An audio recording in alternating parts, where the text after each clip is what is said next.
to connect with the establishments. Then we given online payment also through this digital app, and we given the rebate on those who can pay online through this digital app.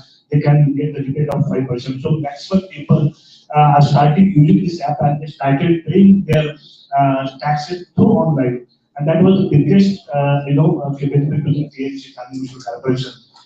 So we almost last year, we collected more than 31 crores through this app because this is out of 600 crores, 31 crores we only collected from this digital apps. So that was again a big benefit of technology which we have observed. So more than 9 crores single communications we received from the 9 crores and 2,209 crores two-way communication. We received from various surveys and all, more than 240 surveys conducted to understand what exactly people want from the government organizations. So digital app is one of the best platform to give the maximum services to the people because I don't want to stand in the line. I don't want to stand in the queue to pay my property tax, to pay my water tax, to pay whatever taxes we are paying to the municipalities and we pay to the government. I don't want to stand in the long queue, and so it is better if you give them access to pay their payment through online. Then immediately they pay their payments through online. This is what our experience is. So as I mentioned I have mentioned more than 30 crores in last year, and almost in this quarter, almost more than 20 crores we have received because during the pandemic we have forced to use this technology because so that has benefited a lot to us nowadays. So in first quarter we almost collected 20 crores, 21 crores through this digital app. This is a one digital app. This is always the government of India also recognized this facility by giving the national awards to this platform.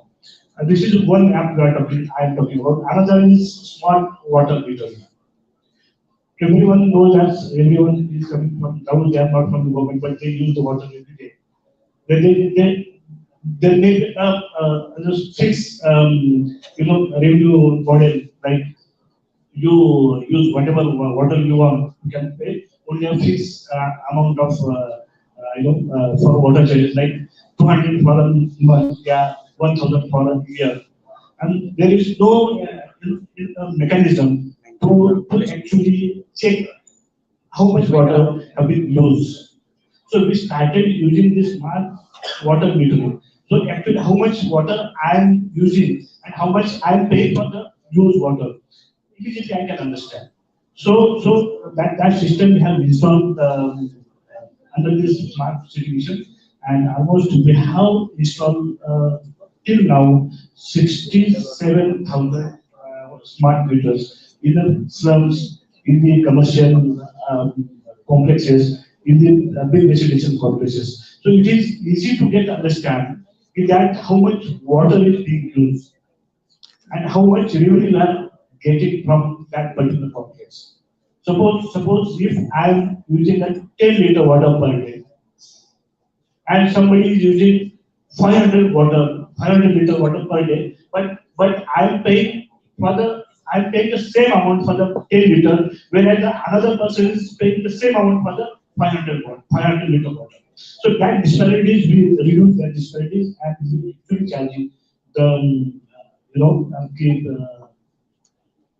these charges what actually you are going to use. So automatically our revenue increase. So this was the second parameter we use. Third parameter is the advertisement, which our that is the major revenue resources department to the municipality. So we started doing everything online.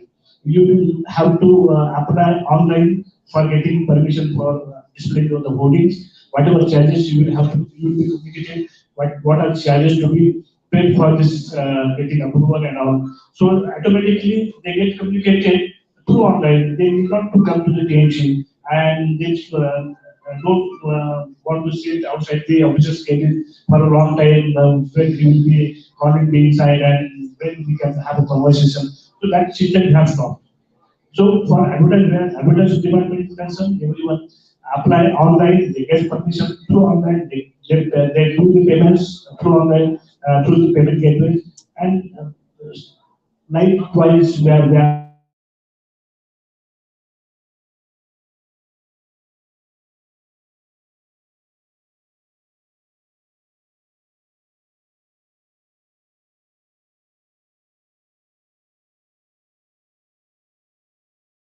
that the per day it was something around 18 lakhs. Where we were getting 18 lakhs. But when we started implementing this IT system, because this IT system is not only technology, where you can put the tickets to your mobile phone. So you can even get to know the various fibers. Suppose I'm traveling from one stop to another stop, but I can immediately get to understand that where is my bus now, whether it is coming on time and whether it is getting delayed. So these services we provided to the commuters. So everyone started using this app. They can book the tickets through their mobile. They can book the tickets via our apps, this ITS app.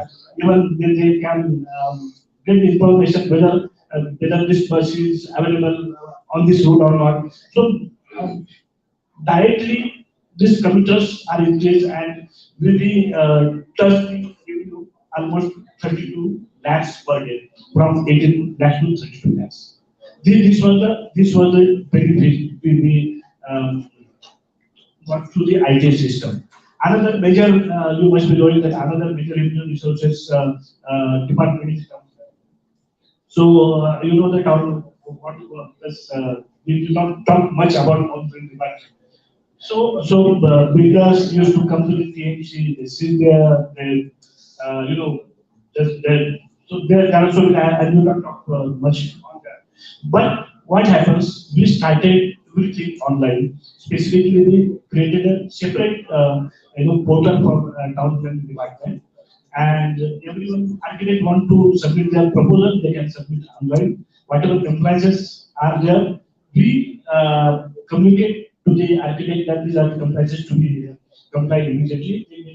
They just submit their compliances, whatever charges or whatever fees we charge for the day or whatever. So everything is online. These are the major departments now we are just doing right. So and these are the major departments through which we get the maximum revenue.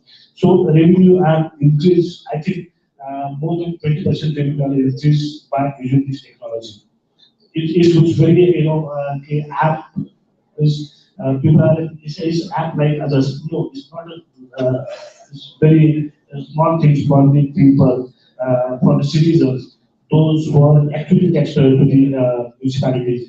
They get benefit. They don't want to stand in the queue.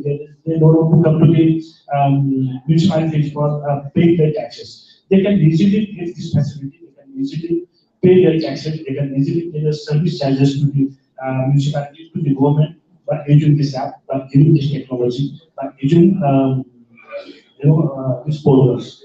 And I think that is the need of the hour, because when we are talking about the digital India, then these things must be there in place at every government services. Thank you. That's really good. That's really good because we are using the technology, we are using the data, we are using the data analytics to first improve the efficiency of the system, second, making it more citizen friendly, and third, ensuring better profits and better revenues to our organizations so that those revenues can be utilized further for more capital expenditure and other welfare things. So we have seen the one government of India's perspective from GSTN side, one local perspective. Now I would like to request Mr. Aitu how JNK, especially in finance department, looking after the budget part, uh, how you are actually utilizing everything in the finance department that all departments are actually providing you the revenues which are actually which these departments are capable of, or if you are finding the gaps, how you are ensuring that these departments are filling those gaps. Starting.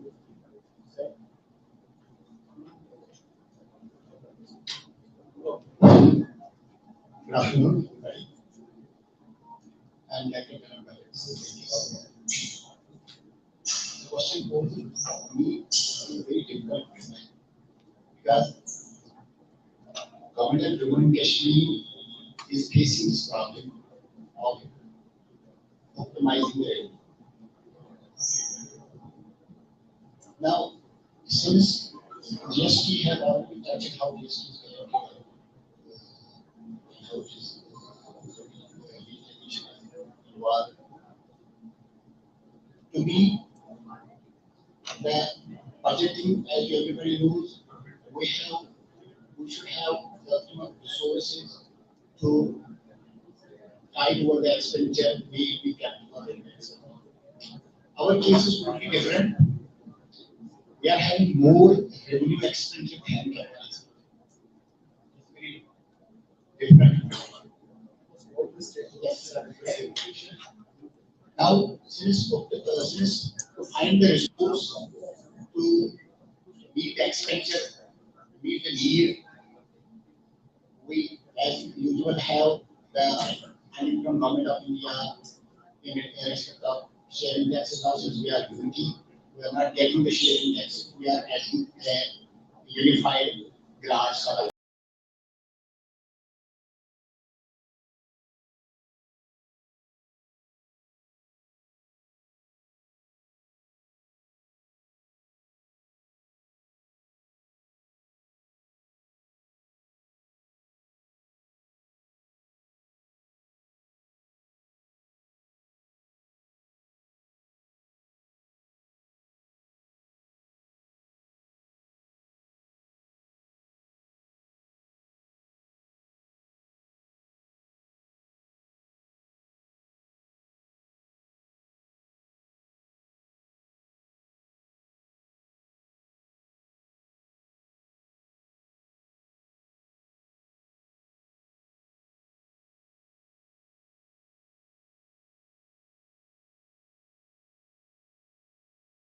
Such is important research is very important. From last few years, when we are after abolition of 370, when we are in UT, we have started the roadmap how to cope up with this problem. So the first thing was we find it that let us go for everything for online because there were gaps. So on revenue side, we are not so much 100% on the digital map, but we are slow and steadily following the model of other states, other UTs, government of India, and we are going on that path. But at the same time, taking into account that we have the meager resources available with us. If you I could share with you, we spend almost 6,000 crores of power purchase, but we are getting only 3,000 back. So there's a gap of 3,000. So how can we manage the very different. So then we find, okay, let us now, because you know that in UT, when we are in state, there were different things that were aware. So we find that let us introduce a sort of financial discipline so that our revenue optimization can also be good, and at the same time our expenditure line can be such that by introducing financial discipline, so that we can reach to the down to the line.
taking the revenue side, as as my counterpart was discussing about municipal side, we have you will find there is a different structure in our case. We have no property tax yet.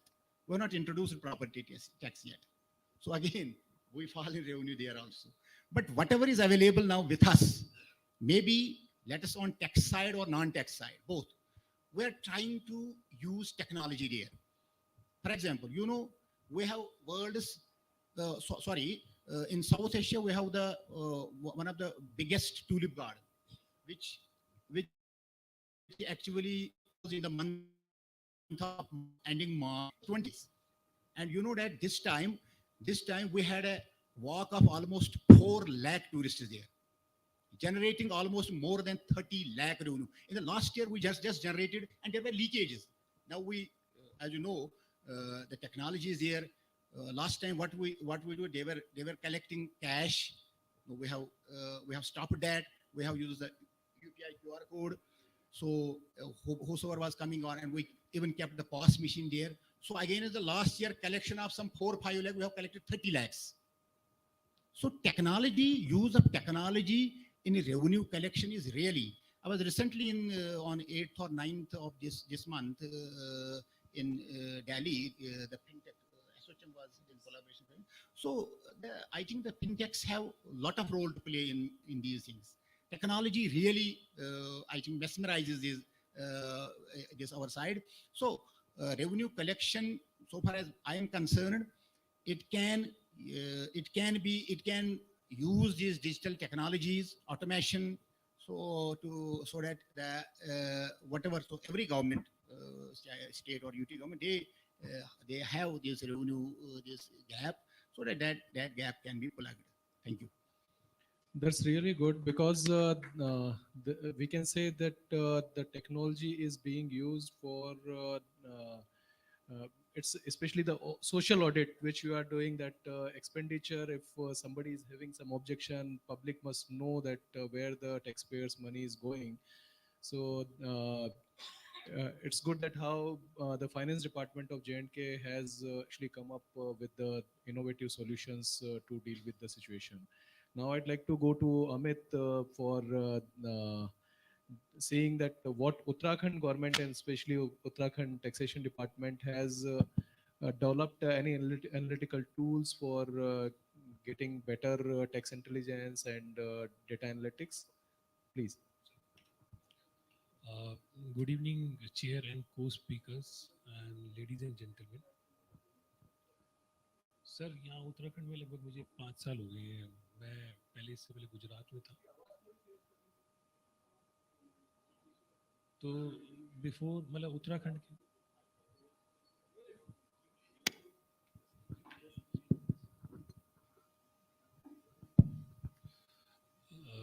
Sir, यहाँ उत्तराखंड में जब मैं आया था, तो जब GST implement हुआ था, जब ही उससे 1 महीने पहले आया था मैं. और क्योंकि मैं अभी स्टेट टैक्स में डेपुटेशन पे हूँ, तो इससे पहले मैं गुजरात में था. तो जब मैं गुजरात से यहाँ पर आया, तो जब भी जीएसटी इम्प्लीमेंटेशन था, उसके बाद मैं मतलब सीजीएसटी में था, और लगभग 1.5 साल पहले मैं स्टेट टैक्स में आया. तो मैं अपने एक्सपीरियंसेस शेयर करूँगा कि डेटा एनालिटिक्स हम लोगों ने कैसे डेवलप किया, और हमने यहाँ पर क्या क्या कितना रिकवरी कर लिया, और आगे हम क्या कर रहे हैं. तो सर, जैसे धीरज सर ने बताया कि धीरज सर ने जीएसटी जो है बेसिकली सारी जीएसटी के लिए काम कर रहा है, और ईफा है या अदर टूल्स हैं, वो उनके पास हैं, जो वो हमारे साथ डेटा शेयर करते हैं, और उसमें हम एक्शनेबल इंटेलिजेंस करके फिर अपना एक्शंस करते हैं. तो लगभग 1.5 साल पहले हमने यहाँ पे अपनी डेटा एनालिटिक्स भी बनाई, और डेटा एनालिटिक्स में हम बीफा से लेते थे. फिर हमने एक एनआईसी प्राइम, एनआईसी का जीएसटी प्राइम करके सॉफ्टवेयर है, वो भी लिया. बाकी 2 वेब से भी हमने डेटा लिया, और उसे कोलैट करके फिर हम वो जो जितने डेटाज थे वो फील्ड में देते थे. और रफली सर, अभी तक मतलब जो डेटा एनालिटिक्स से हमारा डिटेक्शन है, that is more than 200 CR, और उसमें भी recovery I think more than 70 CR तो हो चुकी है, बाकी अंडर गोइंग है. इसके अलावा सर, हमने जीएसटी ऑडिट अभी डेवलप किया. मतलब मेरे आने के बाद जीएसटी ऑडिट हुआ, जीएसटी ऑडिट हमने भी करा. उसमें प्राइमरी हमने करा कि सर, हमारा जो एक्सपीरियंस था सेंट्रल एक्साइज में, कि हम लार्ज मैन्युफैक्चरर्स को लेते रहते थे. इस बार हमने करा कि बेस्ड ऑन डेटा एनालिसिस ही हम ऑडिट सिलेक्शन करते थे। जहाँ हमें रिटर्न्स में बहुत ज़्यादा एनोमलीज मिल रही हैं वहाँ पे हमने सिलेक्शन किए। तो जीएसटी ऑडिट जब से हमारा इस्टेब्लिश हुआ, ऑल्दो मतलब जो हमारे स्टेट के ऑफिसर्स थे उन्हें ऑडिट का एक्सपीरियंसेस नहीं था, पर उन्होंने जैसी ट्रेनिंग ली और उन्हें जब एक्सप्लेन किया हम लोगों ने कि भाई आपको ये एनालाइज करके इस तरीके से शो नोटिस वगैरह देने हैं, और उसका जब हम बैकग्राउंड पे होमवर्क कर लेते थे सारा कि भाई हमने जब सिलेक्शन किया, लेट से हमें लग रहा है एनोमलीज 2 CR की टैक्स की डिटेक्शन है, तो वो फील्ड में 2 CR से हमें ज़्यादा मिली। और रफली जैसे अभी अब तक हमने 300+ CR के डिटेक्शन कर लिए और उसमें भी अच्छी खासी रिकवरी हो रही है सर। तो डेटा एनालिसिस तो वे अहेड है and data is the new oil. VAT regime में क्या था कि असेसमेंट सारा ऑफिसर्स करते थे, अभी ये सेल्फ असेसमेंट में मूव हो गया है। हमारे पास अगर पुराने टैक्स पेयर देखे जाएं तो हम रफली 80,000 टैक्स पेयर्स थे उत्तराखंड में with the tax state tax department, और करंटली हमारे पास अभी more than 2 lakh tax payers है। तो इस चीज़ को देखने के लिए हमें सब कुछ डेटा एनालिसिस पे ही मूव करना पड़ रहा है, और डेटा एनालिसिस ही हमको सारे बेटर रिजल्ट्स दे रहा है। तो चाहे जीएसटी प्राइम हो, बीफा हो, और अदर बोवेब हो, वहाँ से जो हमें इंफॉर्मेशन मिल रही है उसमें लिए।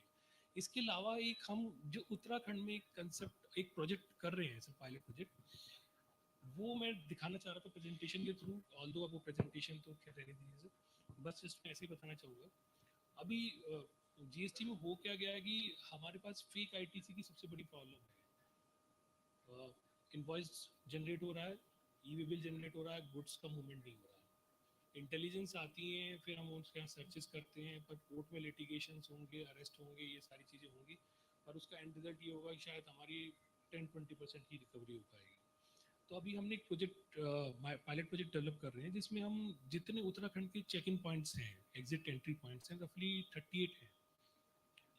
तो हम उसमें जैसे काशा रोडी में प्रोजेक्ट कर रहे हैं, तो उसमें हम क्या कर रहे हैं कि एंट्री पे ही हम एक ANPR automatic number plate reader system लगा रहे हैं।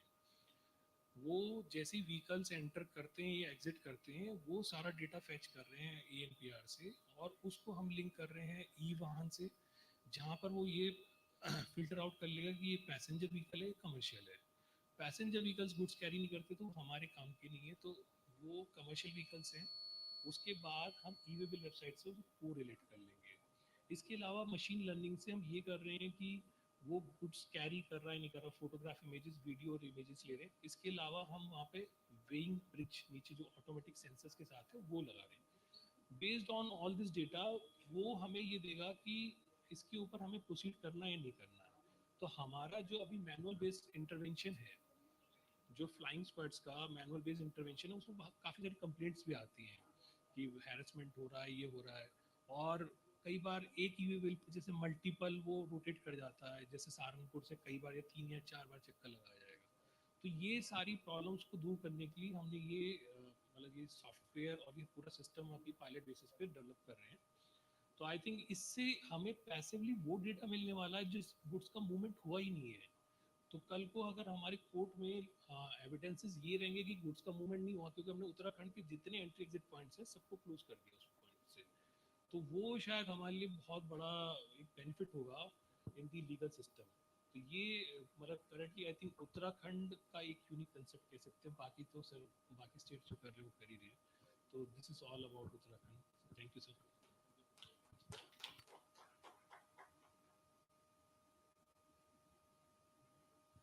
Thank you Amit. State governments में, क्योंकि मैं भी कमर्शियल टैक्सेशन में जो है कमिश्नर हूँ, सो इट्स जेन्युइन प्रॉब्लम, लेकिन we have also seen in Punjab that using the data mining, we in last 5 months we have recovered more than 300 crores just by data mining. So the data in itself is actually new oil, which the term you have used, that in case if you use it nicely, you know that from where what outcome you are requiring, then it is actually handy. So when we talk of outcome and we talk of what data can play and how we can play with data, obviously SAS is the best guy to tell us about we have already seen the detailed presentation of SES. So, Saptarishi, in case if you want to say that how, especially in any state government where through the data analytics, SAS is actually getting more revenues or ensuring that state governments are getting more revenues. So, in case if you want to explain on that thing. Thank you, sir. First of all, a warm welcome to everyone. You know, abhi tak, whatever I have heard, there are two key themes. One is revenue maximization is one of the key themes, and the second important thing, what I've understood from everyone, is the journey of digitization, what every state and every governmental body is into. And with this advancement of digitization, what happens? You would have humongous amount of data, and for that we actually see that that is an area of opportunity for SaaS, being the biggest analytics company in the world. That becomes a very big opportunity for us to present that you know analytics can actually bring a lot of value, and value in the entire proposition. So if I'm just talking at a 50,000 feet level, primarily every government body or might be every private body has four key functions: planning, there is execution and operations, there is governance, and finally compliance and investigation if there's a particular problem. So what we are trying to propose that, why don't you stitch each and every functions of the department using analytics, so the output of one function can become an input to other function. So there is a complete resonance of framework, and you can actually see that, okay, there is a particular leakage within this particular system, and that leakage could be because might be a decision is just being made on a very newly based fact, or there could be a spurious activity within the system. Sir was mentioning such wonderful example about smart cities, the way smart city has been digitized. So I would just like to take in a couple of examples that we just did an analytical complete analytical process automation with one of the biggest municipalities of India. The key problem what they had is increment of my property taxes, and sir also said that if my revenue is not in line with my expectation, I can never do the development what is expected citizens of this country. And that was one of the major area of concerns, that how do I increase my property tax. I am not able to assess all the properties because it is practically not possible with the kind of manpower I have. You're talking about a city of more than, let's say, a crore population. I just cannot visit each and every flat and say that have you paid the property tax. So I actually need a mechanism. How do you actually identify unassessed properties? How do you identify that he's actually fooling around with the system? uh, and with that, can you apply more thing in terms of planning? Sir gave a wonderful example that the water treatment what you did, the 10 liters and 500 liters. So similar thing, the way you did it, I'm just trying to say, take it one level up in terms of analytics, stitch it with property tax, and see the consumption pattern of 1 BHK flats and 2 BHK flats. You would realize that 1 BHK flats might be having 25 liters, and a 2 BHK flat would be having 50 liters. And all of a sudden you see 1 BHK flat, yaar, itne din tak to ye 10 liter kar raha tha. All of a sudden there is an impulsive increase in the things. You would say what he have done, he might have started a commercial thing within his 1 BHK flat. So he is not a residential property owner, he's a commercial property owner. Such kind of analytics where we are actually drilling down into the data, correlating multiple data set and finding anomalies actually help that particular body to have year on year more than 30% growth on the property tax. So that was kind of a very good outcome. Then, as I said, in terms of planning, we actually thought that why only property tax? Why not completely stitch the process of planning to collections? So we actually then went to collections. Ki, sir, let us try to strategize your collections. What are your low hanging fruits? जिसका default 90% के ऊपर है, ये आपको पहले पैसे देगा कि नहीं? These are very important things. Then the thing was like, यार property tax collect करने के लिए every local body launches a lot of amnesty schemes कि penalties माफ कर दो, principal को आधा कर दो. So we said, sir, I think so. This is the way people have understand there's a loophole in the system. वो जानबूझ के pay नहीं करेंगे and you will have an amnesty scheme. Let us try to help you out. What we are trying to do is trying to strategize that don't have a complete flat system for each and every defaulter. आप understand कीजिए उसका behavior, that is he a genuine defaulter or is a repeated offender. Genuine defaulter है तो आप उसको इतना penalty मत लगाइए, repeated offenders है तो इतना penalty लगाइए. That went very well. Plus, if you see, normally क्या हो जाता है that the cases, normally lot of property tax में भी litigations होता है, he will not pay the Using predictive analytics, we are saying that this particular defaulter might file a case, might go for litigation. इसको आप इसमें डालिए so that he would not get into litigation and you would have some money and he's happy about it. So these kind of process optimizations were very, very well appreciated by the department. Now, whatever I spoke about, these are like direct benefits. Now let us talk about some indirect benefits in terms of the amount of data that every smart city is collecting from meters, from flow meters. Today, social media is one of the data warehouse of mothership of every data. Plus, every municipality or state government has kept a grievance management system. कि citizen आता है, might be a via call center he would register, or might be a text he would register. But the problem was कि every ticket is giving the same priority order. How do you identify that this ticket has to be given more importance as compared to the other tickets? So within the biggest municipalities or might be within the state governments, the classic problem of encroachment. Now there are vigilant citizens who would write on the Twitter, I definitely see that there is an encroachment happening. Tomorrow it might get bigger, and once it gets bigger, it can become a political problem. वो वहाँ से नहीं निकलेंगे. So immediately an alert, the analytical system automatically identifies that this is a very, very high propensity alert. Report to the highest authority of the department by saying that आज encroachment हो रहा है, रोक दीजिए, बड़ा होने के बाद आप रोक नहीं पाएंगे. विद इन द सिटी जब बड़े बड़े सिटीज में बारिश आती है या फिर ये हो जाता है, किसी ने बोल दिया कि the tree might fall in, so पता नहीं चलता है, immediately it is reading the tweet and saying कि okay this could be a fatal injury to a human being, या किसी का जान जा सकता है. Take those kind of immediate decisions. So in that sense, we are very proudly able to say that हम ये पूरा का पूरा we are trying to cater, starting from planning to revenue optimization and finally doing a complete investigation. There are problems, have a proper framework to investigate also. It should not be just in pen and paper. Have an investigation. The highest authority has to say that, okay, this case needs to be closed in this way, this case needs to be written off, so that you have a complete digital track record. If there's an audit tomorrow, you can definitely say that we did so many things and there is an audit so about it. So, sir, we have a lot of use cases. The sir just said, in terms of commercial taxes, we have 7 key logos within India. With excise department, we are doing some fabulous stuff across India, and might be later with the time I will talk about it. In stamps and registration, the kind of problems what we identified just from 200 documents, there every department would be processing more than 5 to 6 lakh documents. Practically not possible for a manual guy to go through. The kind of automation and analytics what we have shown, that is like simply fabulous. So that's all about it, sir. Thanks a lot. Thank you, Shatrisi. Just I would like to conclude the panel discussion with starting from where we started GSTN. A final quick question on GSTN, that how you are, because normally we see that we all are working in silos. And in silos, the data analytics is actually not that effective when we actually converse with each other and we share the data. That is the more relevant way and then holistic way to capture more of the data. So data and utilizing that. So how GSTN is ensuring that it's sharing the data with particular other departments and how other departments are utilizing. So quick question, quick answer, and then we'll conclude the panel discussion. Thank you.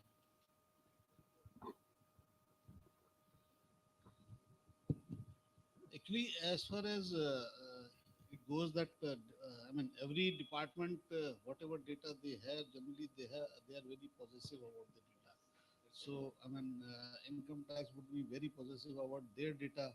The GST department is possessive about their data, and somehow being under the same minister and the same department, now this taboo is finally going. So I mean, both of them are sharing the data. So for example, when we take the income tax data, we use it for our risk scoring of the SSEs and identifying the SSEs who are actually reporting under the some of the heads like the services, but they are either missing or under reporting turnover over here. Similarly, with our data, the income tax also utilizes it to do the risk analysis and identifying the persons as to what they have declared at GST but not declared at income tax. So that is the most obvious use of data. Apart from that, what else we do is, like, for example, we are empowering the tax officer in terms that we have realized that tax officer is a very busy person. So initially, what we built in our gain portal, which is the part of the BIFA. So in gain portal, initially we built the use cases which were like do it yourself. So you go, you fix your own parameters, and then generate the results, and then go on and chase those taxpayers. We realized that he doesn't have that much of a time, so we did it and given a section in the BIFA, which is known as the early warning system. So here, whatever transactions have happened in the last month, based on that, we identify who are the missing taxpayers in your jurisdiction. Missing taxpayers means a taxpayer whose signatures we have found in some other part of the database. For example, in the e bill, or in the import section, or in the customs database, or in the income tax database. So wherever we have found, and we have from the data analytics, we are noticing that he should be declaring that at income that are GST, but is missing. Similarly, we are also devised a system. For example, tax officer asks is that in his jurisdiction he should be knowing as to who are the people who have suddenly become rich, or who there's a sudden behavioral change. So all that artificial intelligence and machine learning algorithms identifies and gives a report in the beginning of a month that these are the taxpayers who have shown the surge behavior in the jurisdiction. So surge behavior is indicative of either they have taken a fake credit from somebody, or they have passed on some fake credit to somebody. Similarly, they also get alerts about the suspicious transactions that have happened in the past 1 month in their jurisdiction. So all that report is available. Then they have also the reports about who are the persons who have done the fraud at some other state, but because of state boundaries, they do not get to know it. So that handicap we have covered, and we are showing that. For example, a taxpayer who has cancelled in Jammu Kashmir because of fraud reasons, but for him, supplies have come into your state and the credit has traveled to your state, and these are the assessees who have got it. So he gets exactly the pinpointed information as to who are the offenders. So this is one part. This that is how we are, empowering our tax officers. The other part is how our data gets used. Our data gets used. The most prime example would be during the COVID times. The COVID times, the need of the hour was, to find out as to where the oxygen is getting manufactured and how it is moving. So the GST departmental data was the one which supplied the PMO all the data as to from where to where the oxygen is moving, how where is the concentration of oxygen and where is the shortage. So they could utilize all that information to spread it over all over the country. Similarly, our data is the backbone of the GDP numbers that come every year or every month. Then the transportation department, where they have their flagship scheme of Sagarmala project. Uh, they want to shift as to the whatever cargo which is moving from one coastal state to another coastal state, but moves on surface rather than moving by sea, because by sea it is much cheaper to move that cargo. So they are in the process of utilizing our data to find out as to from which, if even if they are successful in moving about 10-20% of such cargo, there will be huge saving to the nation as a, I mean, as one thing. So these are actually so. For example, I can give you a 60-minute loan of the government of India, 60-minute loan scheme that rides on the GST data. So all these are the examples as to how our analytics is supplementing the analytics of the other departments also. So we are not only empowering our officers, we are empowering the other government departments. Thank you, sir. Thank you very much. And I can understand that we all panelists are having lot of things to share with all our esteemed guests here, but due to the paucity of time, uh, final one thing Thane CEO want to share, less than 1 minute. Thank you. Thank you, sir. Actually, I would like to share my experience about property tax because he has much elaborated this system. Because we have got registered almost 7 lakh properties registered with us. उसमें से जो 40% लोग जो TMC जाके they used to go to TMC and they pay the taxes genuinely. 20% they want to pay the taxes genuinely, but they don't want to go and stand in the queue. 30% are the defaulter, those. But nowadays, what has happened? These 7 lakh properties are registered with. We have got the data now. Within a fractions of second, we send them the messages because your property tax due on this date, so kindly pay your taxes. They receive the message at the same time. Everyone, 7 lakh people get the message. Your first quarter's property tax bill is generated. This amount, this is amount you have to pay this on this date. That's great. So we reduce a lot of manpower by using the technology. This is what the example wanted to give. Thank you so much. Thank you. So data can be used for nudging also. Final message. Final message from our panel. Yes. Since I just requested to all of you, Jammu and Kashmir has now, it is emerging as the technology state. We are also moving towards technology, and at the same time, we are opening our this industrial investment. We have a developed land bank. We are providing a land bank on the low premium, and since you are here, you can also make others aware and message to all to come J&K invest there, so that we can also have this the scope of outer world. Please. So organizer may note that J&K can be the next host state for you, and you can plan accordingly. So thank you very much, all the panelists, and thank you very much for being the lovely audience. Thank you very much. Thank you, sir. Thank you so much for a brilliant session. Very interesting to know the challenges in plugging all the loopholes in tax collection. I would invite Mr. Ankit Jain, who's the Associate Director, State Government in SAS India, to please come on the stage and give a memento of gratitude to all our esteemed panelists. I would also welcome Mr. Padmakar Kulkarni, Additional Commissioner, Commercial Taxes Department, Government of Karnataka, to please join Mr. Jain on the stage and give a token of gratitude to our panelists. Beginning with Mr.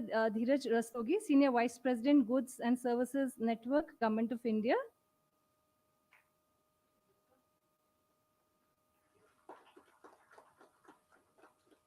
Sir, please join. To Mr. Kamal Kishore Yadav, Commissioner, Taxation Department, Government of Punjab.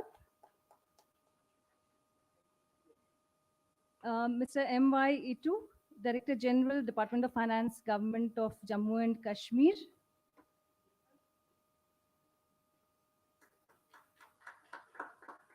Mr. Amit Gupta, Additional Commissioner, Taxation, Government of Uttarakhand. Mr. Sandeep Malvi, Additional Municipal Commissioner, Thane Municipal Corporation and Chief Executive Officer, Thane Smart City.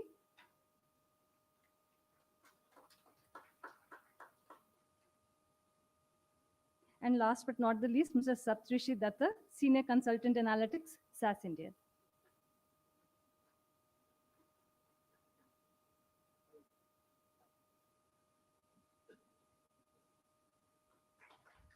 A group photograph of the panelists, please.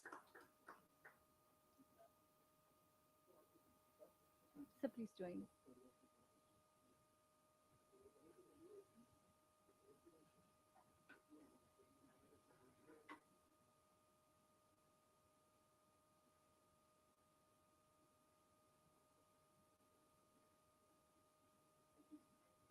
I thank all the panelists. Thank you so much.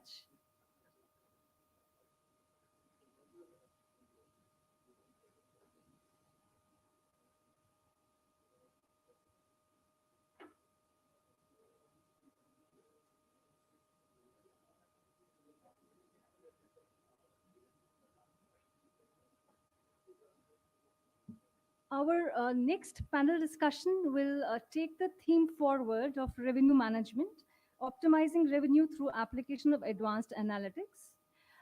For this, I would invite our esteemed panelists, Dr. Roshan Jacob, Secretary, Department of Mines and Geology, Government of Uttar Pradesh. She will join us shortly. She's just landed and is, okay, she's come. Madam, please take your seat on the dais. A round of applause for Dr. Roshan Jacob.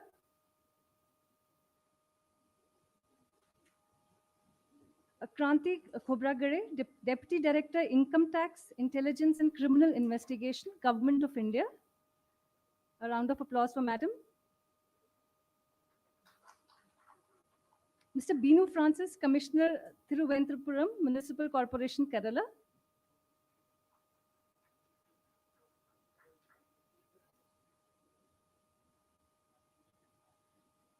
Mr. Padmakar Kulkarni, Additional Commissioner, Commercial Taxes Department, Government of Karnataka.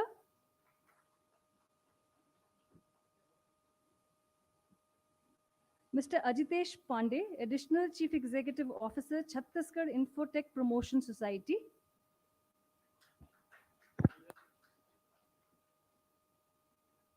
Mr. B. Radhakrishna, Director, Pre-Sales, SAS India.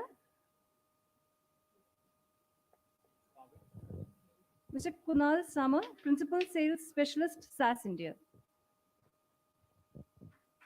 A round of applause for our esteemed panelists.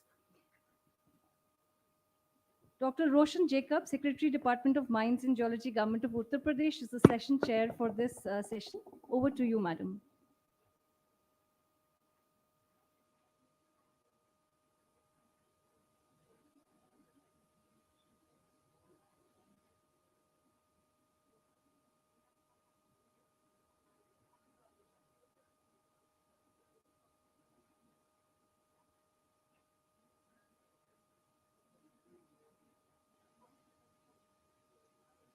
Madam, I'll share the questions with you. Yes, I'll share those with you. You can ask on your own also, and I'll share some with you also on your WhatsApp.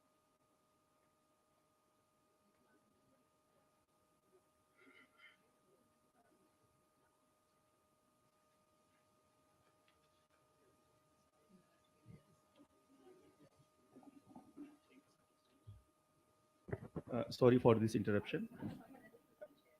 I would request Dr. Jacob to conduct the session in such a way that each one of the panelists can have their 2 minutes opening perspective on the topic, followed by questions will be shared with you. You can conduct it whatever manner you want to conduct. But it will be a good idea if all of them just share their inputs, thoughts on this topic for 2 minutes so that a context is set. Yeah, so that's totally unawares. I'm sorry about that. Somehow I didn't catch that message about me being the session chair. So it's a joy to be here in Doon.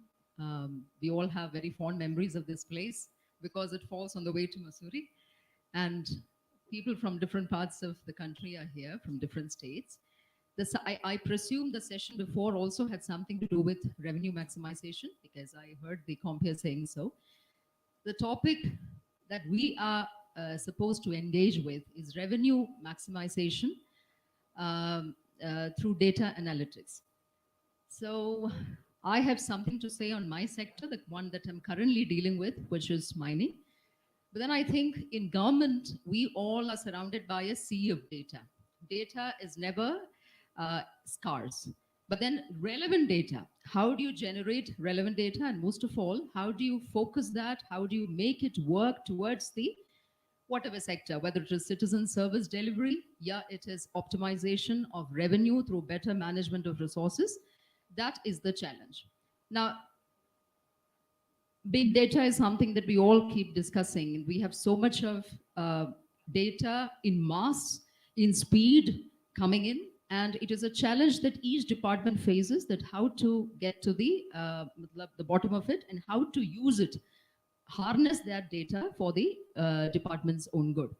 Now, just to set the pace, before I hand over the mic, I would just share a little something from my sector as opening remarks, and then I'll pass on. So, like, I represent the mining sector currently. So, the broad mandate for the sector would be, speaking from the side of the government, is to maximize legal mining so as to facilitate public access to minerals at affordable rates. How do you ensure public access to minerals at affordable rates? Number one. Two would be, of course, maximizing revenue for the government because it's a revenue department through better mineral management. A third would be, how do you curb unscientific and illegal practices of mining and transportation so as to create a kind of cleaner ecosystem? And fourth would be, because it is part of the industrial scenario of the state, how do you create a platform which will onboard all stakeholders so as to create some kind of transparency and ease of doing business? I think these are the focus areas that we deal with, and most of it would be common for the different sectors that we would now speak on. Now, each area has its constraints. In mining, I would say the one constraint would be that, which I'm sure some others would also share, that government operates in multiple and at times conflicting roles. We have government as a revenue earner, as an enforcing agency, and at the same time, government is also a supplier. It is also a buyer when it comes to government procurement. So this conflicting roles kind of complicates the picture, because if you put too much emphasis on any one area, that destroys the delicate balance of the sector. Second is that there is a lot of, very typical of the sector, there are some covert interest groups that are operating and which try to distort the free play of the market that leads to price volatility. And more relevant for today's discussion is, we have a very opaque public interface, and plus generating relevant data is always a challenge in the sector, partly because of some genetic things like remote locations, network inaccessibility, scattered information database, and also because of a certain inertia of habit, resistance to adoption of technology, which I think is quite high in this sector. So the issue is, how do we deal with these kind of constraints? Now, I would stop here before I go into anything that, I think we all have some best practices to share. Now, I think introductions are already done. So each one of us can take, as the compeer said, 2 minutes to say some introductory remarks on your own particular sector and as regards to the topic. Yeah, then we will take it further.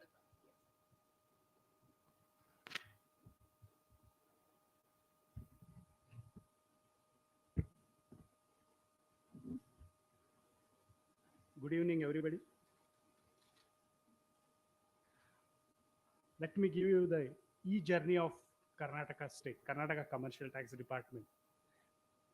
In very briefly, till 2005, we were having Karnataka Sales Tax Act, where returns were filed manually and tax was levied on single point as in all other states. Our computerization started way back in late 90s, but it was very limited purpose for generating bank statement, etc. 2005, we started massive computerization of commercial tax department, but the returns, VAT returns were filed manually. We were feeding the data into the system. In 2010, we brought e-filing and e-payment simultaneously. So dealers were uploading the returns, and the first advantage we were having was tracking the non-filers. And later we introduced e-waybill, that is the delivery note. And we called it as e-Sugama, and what you are hearing today, or what has been adopted by GSTN in 2018. E-waybill is a refined form of e-Sugama introduced by Karnataka. So we have, regarding this session, this revenue augmentation, all state governments quite often we talk about it, madam. And especially now, as the GST compensation has coming to an end from 36/2022. So basically, the revenue augmentation in the perspective of tax authorities is how the government leverages the technology in mopping up the true revenue potential. It may be plugging the evasion, increasing the tax base, easing the tax compliance burden.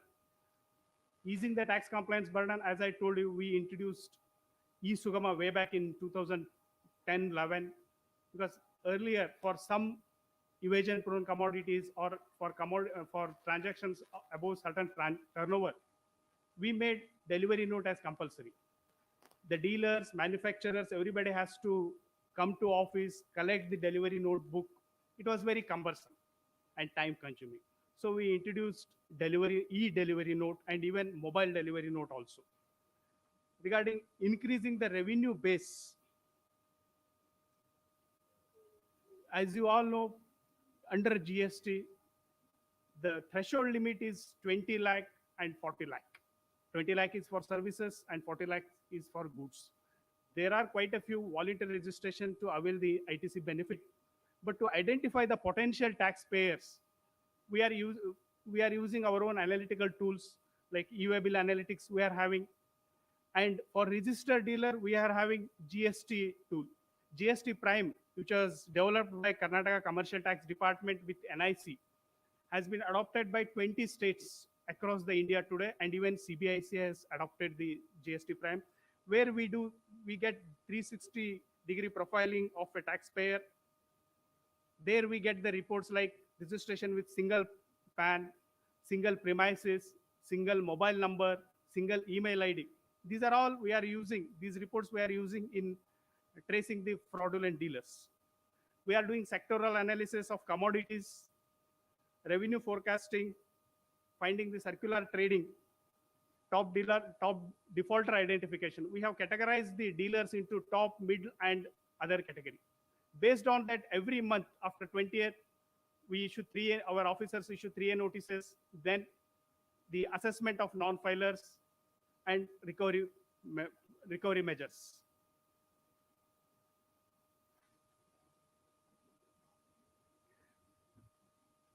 Let me give you one or two examples how we are using e-waybill analytical tool. Recently, it has been integrated with RFID data. FASTag and RFID data has been integrated with e-waybill. Before that, what we were having our e-waybill system, and even this was in our e-Sugama also.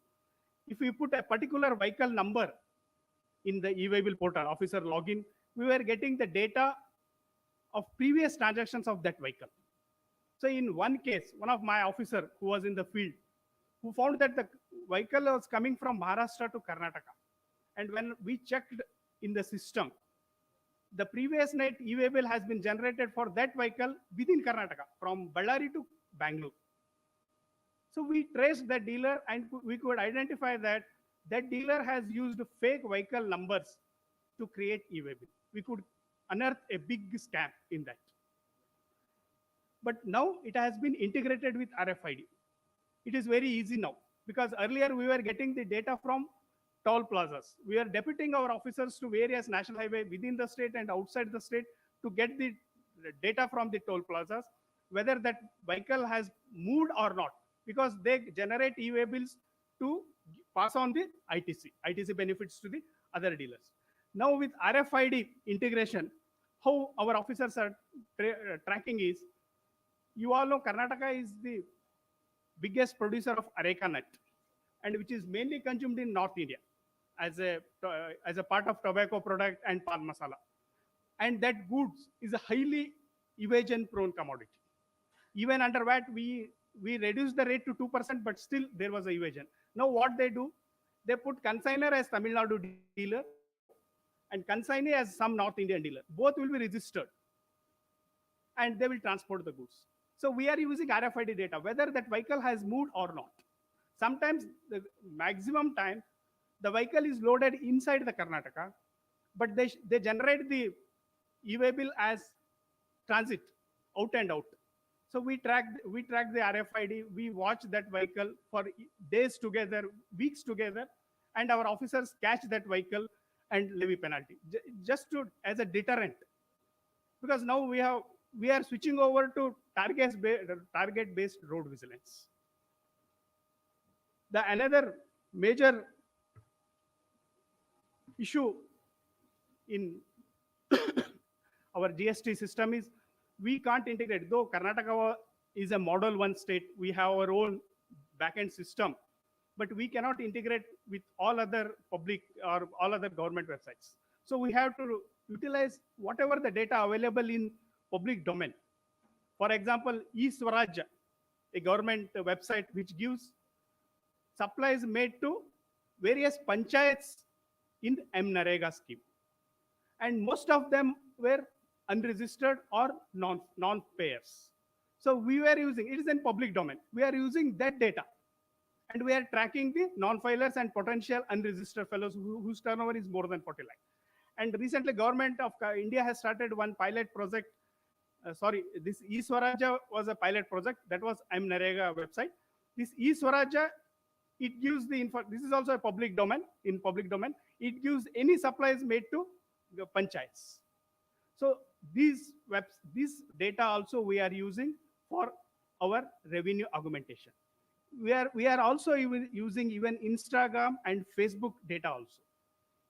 In one of the Instagram post, one of a famous photographer in Bangalore who does these photo shots has put his rates that I charge 10 lakh rupees, and he has put his previous events also. So our officers immediately tracked him and found the tax suppression of more than 3 crore. He was not a registered. So even we are getting it from Facebook and other websites also. Resorts, they display their tariff on the website. That will be more than 7,500, but the tax payment will be at 5% rate. They should have paid the tax at 12% rate. So we are using various data sources for augmenting our revenue. Thank you, madam.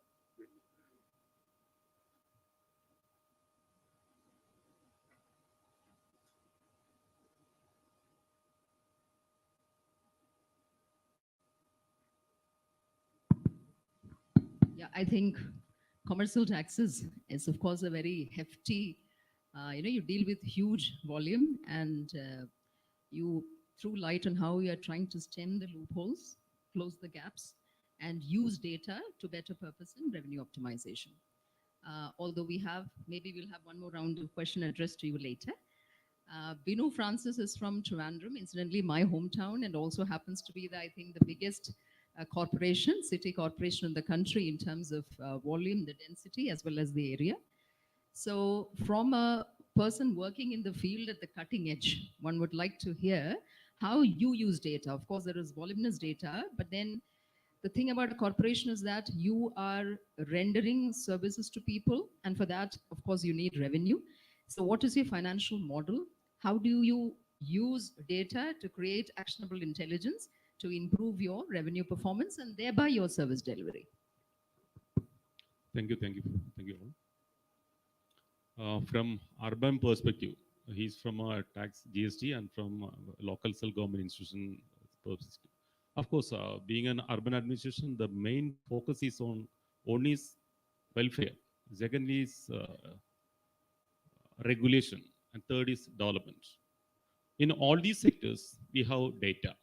Of course, we have to collect data from our own source. The government is giving some kind of assistance, of course, but major revenue is from, we have to collect tax and non-tax. We have 5 kind of taxes, and non-taxes are more than 120 heads are there. See, our total income is around 1,500. Major income is from taxes, especially from property tax. In Kerala, we have an Information Kerala Mission, which is an in-house autonomous body created by the government of Kerala, which develop software and monitoring and managing all these kind of data, including all kind of activities that for a panchayat or block panchayat or municipality or corporation. For registration, like birth and death, there are over 3.5 lakhs of birth has been happened that has been registered. See, under this system, the urban administration or the Gram Panchayat director can have a look what is the total registration, what is the pendency. These kind of monitoring can be made in the top level. And come to other regulation, especially for licensing and building permits. Now, almost all building permits are done through IBPMS software. And we have another software called Sanjaya, where all the data of these assessment properties are collected and put in the system, and itself it will create a demand, and the system which we can at the top level monitor who are the defaultees, who are not paying for the last 10 years or 2 years or only for the last 2 years, and what is the total dues, and who are the assessees, they are having dues more than 10 lakhs, more than 1 lakhs. These kinds of data which we can generate for the purpose of administration, we can have this data and we can focus on which defaulters we have to focus first. Recently, there is some issue. Certain building has been already issued the occupant circuit, but that has been not reflected in the assessment. So these are two departments. One is town planning department and another is taxation department. So now we have integrated two softwares, the Sanjay and IBPMS, whereby once the occupancy certificate is issued, that is be reflected in the revenue, so the Sanjay software, so that he can make assessment. So this kind of leakage can be blocked.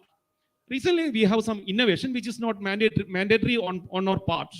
See, Trivandrum Corporation, which has almost 90% of the household has been already connected with the pipe water. We have a separate agency called Kerala Water Authority. Their mandate is providing this drinking water, and they are also doing some kind of sewerage. We have around 44 wards, around 100 wards, 44 wards are covered.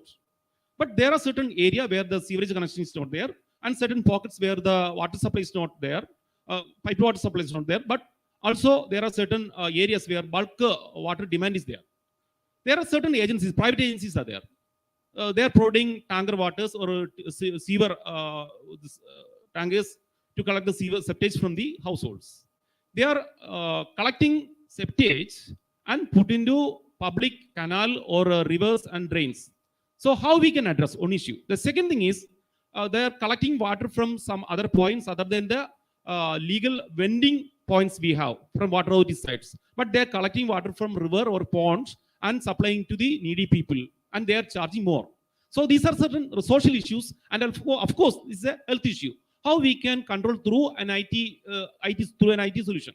So we have developed an software or a app, Soft Trivandrum app, whereby all the private tankers has to register with the GPS system. They have to put in GPS system in their vehicle.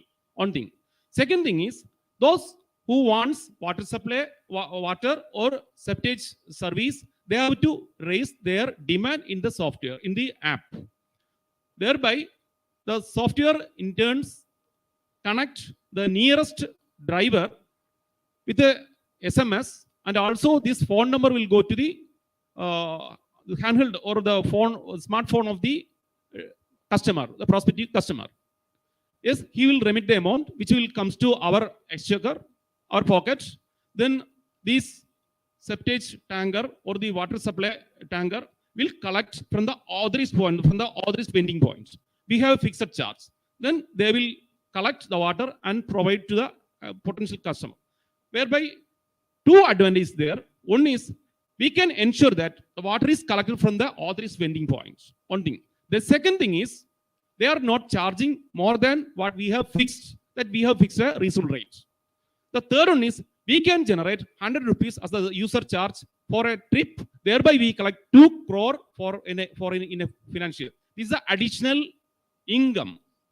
Then second focus of this story is we have septage collection tankers. They are run by private. Again, this has been registered. Who wants to collect their septage? Again, they have to raise their demand in the app. Of course, that will we are also charging maybe 1,000 or 5,000 on a quantity basis. They will collect, and it will bring to. We have a STP of 107 in Trivandrum. We'll bring to there and dispose scientifically. We have two advantage of this. One is they are charging a fixed charge. Second is they are collecting and dumping in open drain or some other water bodies. Now they have to put in the STP which we have scientific disposal. Again, we have collected more than 2.5 crore in the last year. So social benefit is there. We can regulate them, and we get an added advantage of 5 crore in the last year. This is the beauty of ICT. this in the e-governance or IT platform? Thank you.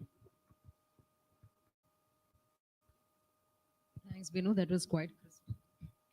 Yeah, coming to Ms. Hubragade, she's from income tax, again, a sector with voluminous data. So, question to her. Her opening remarks, I guess, should be on how do you make sense of all that data, and how do you extract some actionable intelligence out of it, considering that you deal with time-sensitive issues, things which have to be addressed in a certain frame of time if it has to be done. So, how do you do that? Respected ma'am, respected dignitaries on the dais, and my dear friends, a very good evening to all of you.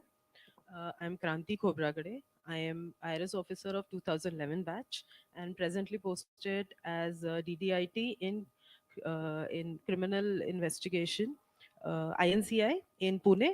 So, ma'am, as you said, a lot of data where I'm presently posted in INCI, intelligence and criminal investigation, is where we collect all this data, ma'am. Before speaking about how this is done, I would just like to share with you certain figures.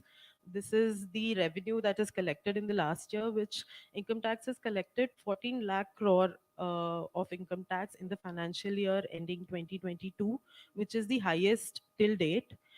Certain other figures which I would like to share is in this present quarter, which is ending this 30th June, here also we have seen an increase in collection of income tax of near about 45% as a net tax collection and 30% in advanced tax collection.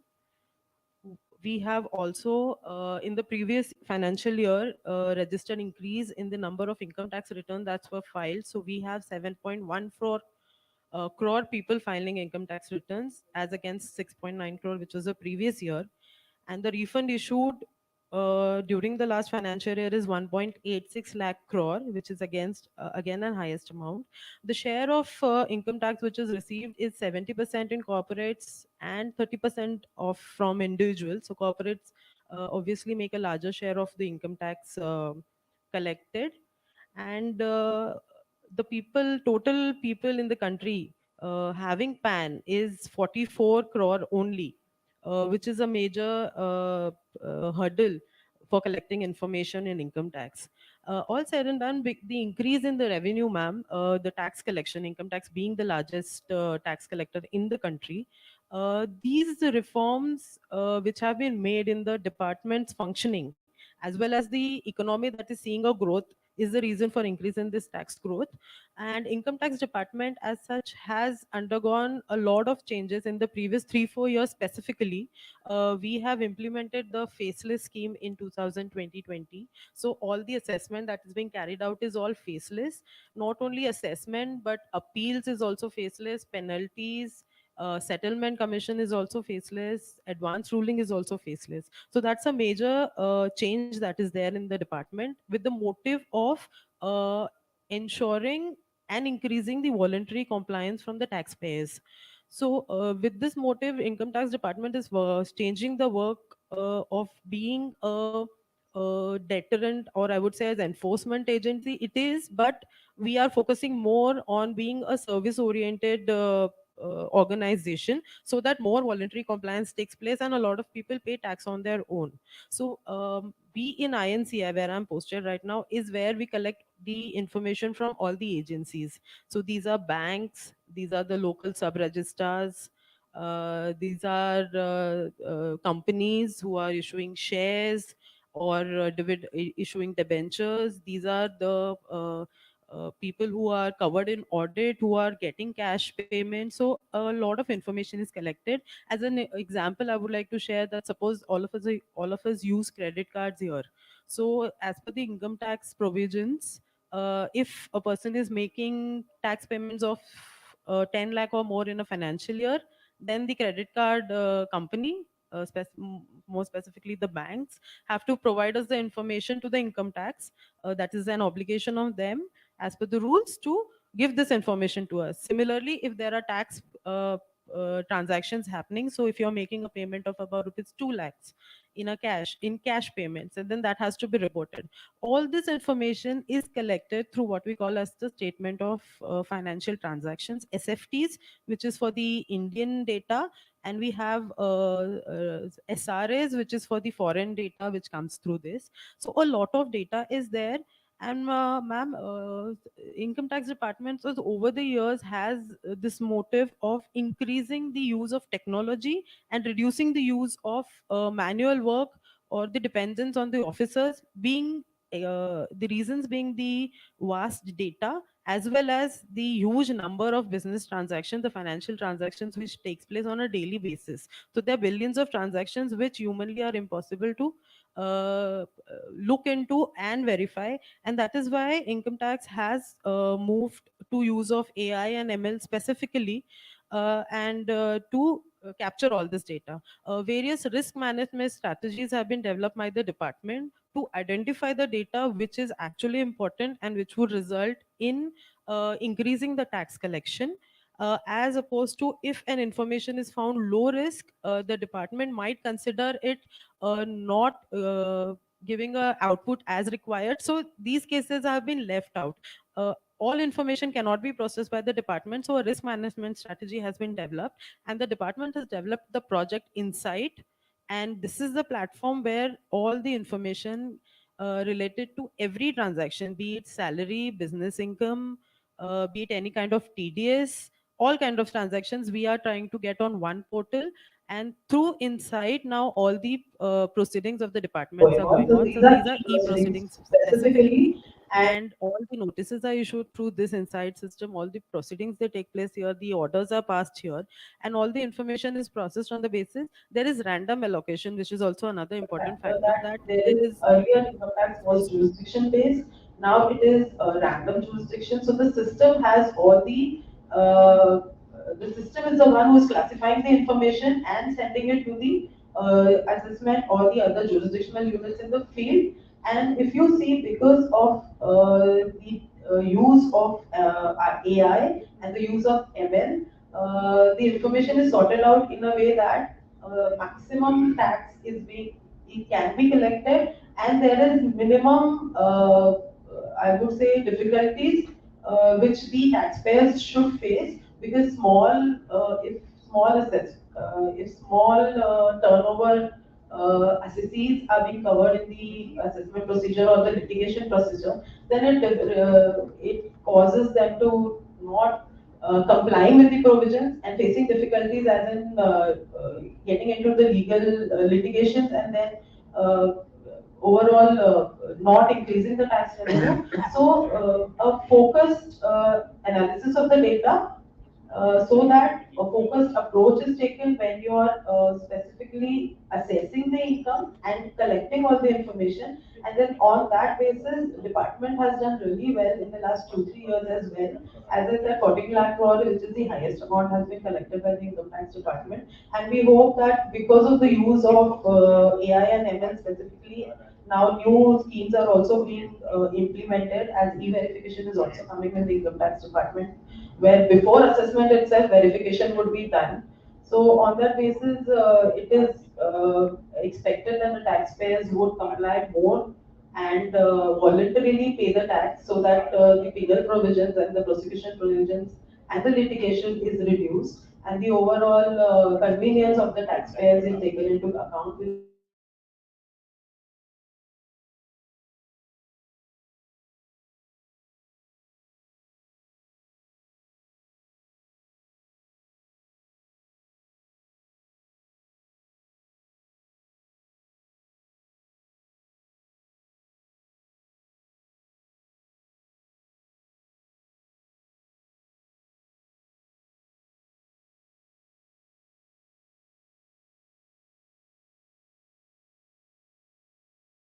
Summarized it well, how you managed to widen the tax net, how you managed to stem the loopholes, but without all the time maintaining user friendliness, accessibility, and without creating any undue burden on the taxpayer.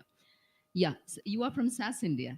Yeah, so from you, I think we would want to listen to how SAS India is helping the public sector deal with tax evasions and frauds, revenue leakages, how you are bringing those cutting edge tools of data mining and data analytics to help the public sector? And how do you see this going forward? Thank you, man. Respected man, I'm glad to share and privileged to share this dais with an esteemed panelist. Uh, I'm in front of an August gathering, so thank you so much for the time in the evening. I think all of us, six of us, are in the middle of a time when it's just about to close the day for you all and for us as well.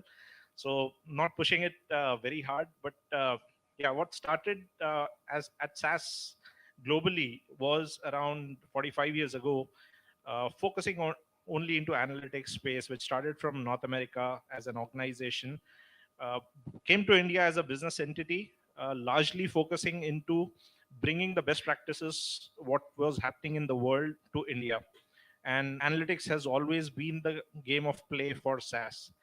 What started, as I mentioned, that bringing the best practices of the world to India, in last 25 years, we ourselves have learned so much in India that today I'm again happy to share that probably we are in a place where we are making the global organization of SAS learn as to what are the best practices happening in India. A large part of that, you've heard the digital transformation, the initiatives which are happening across the country, various states, various departments in the states, and also the central government ministries.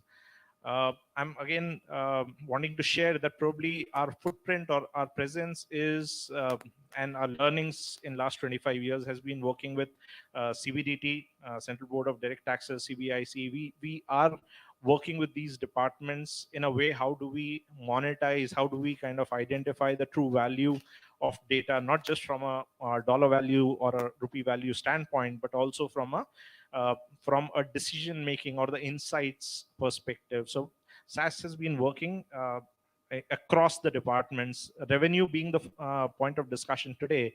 uh, there are various departments, and we've spoken through the day. My colleagues, some of them have spoken at length about how the value propositions around the property tax and evasion of taxes, how do we help in municipal corporations.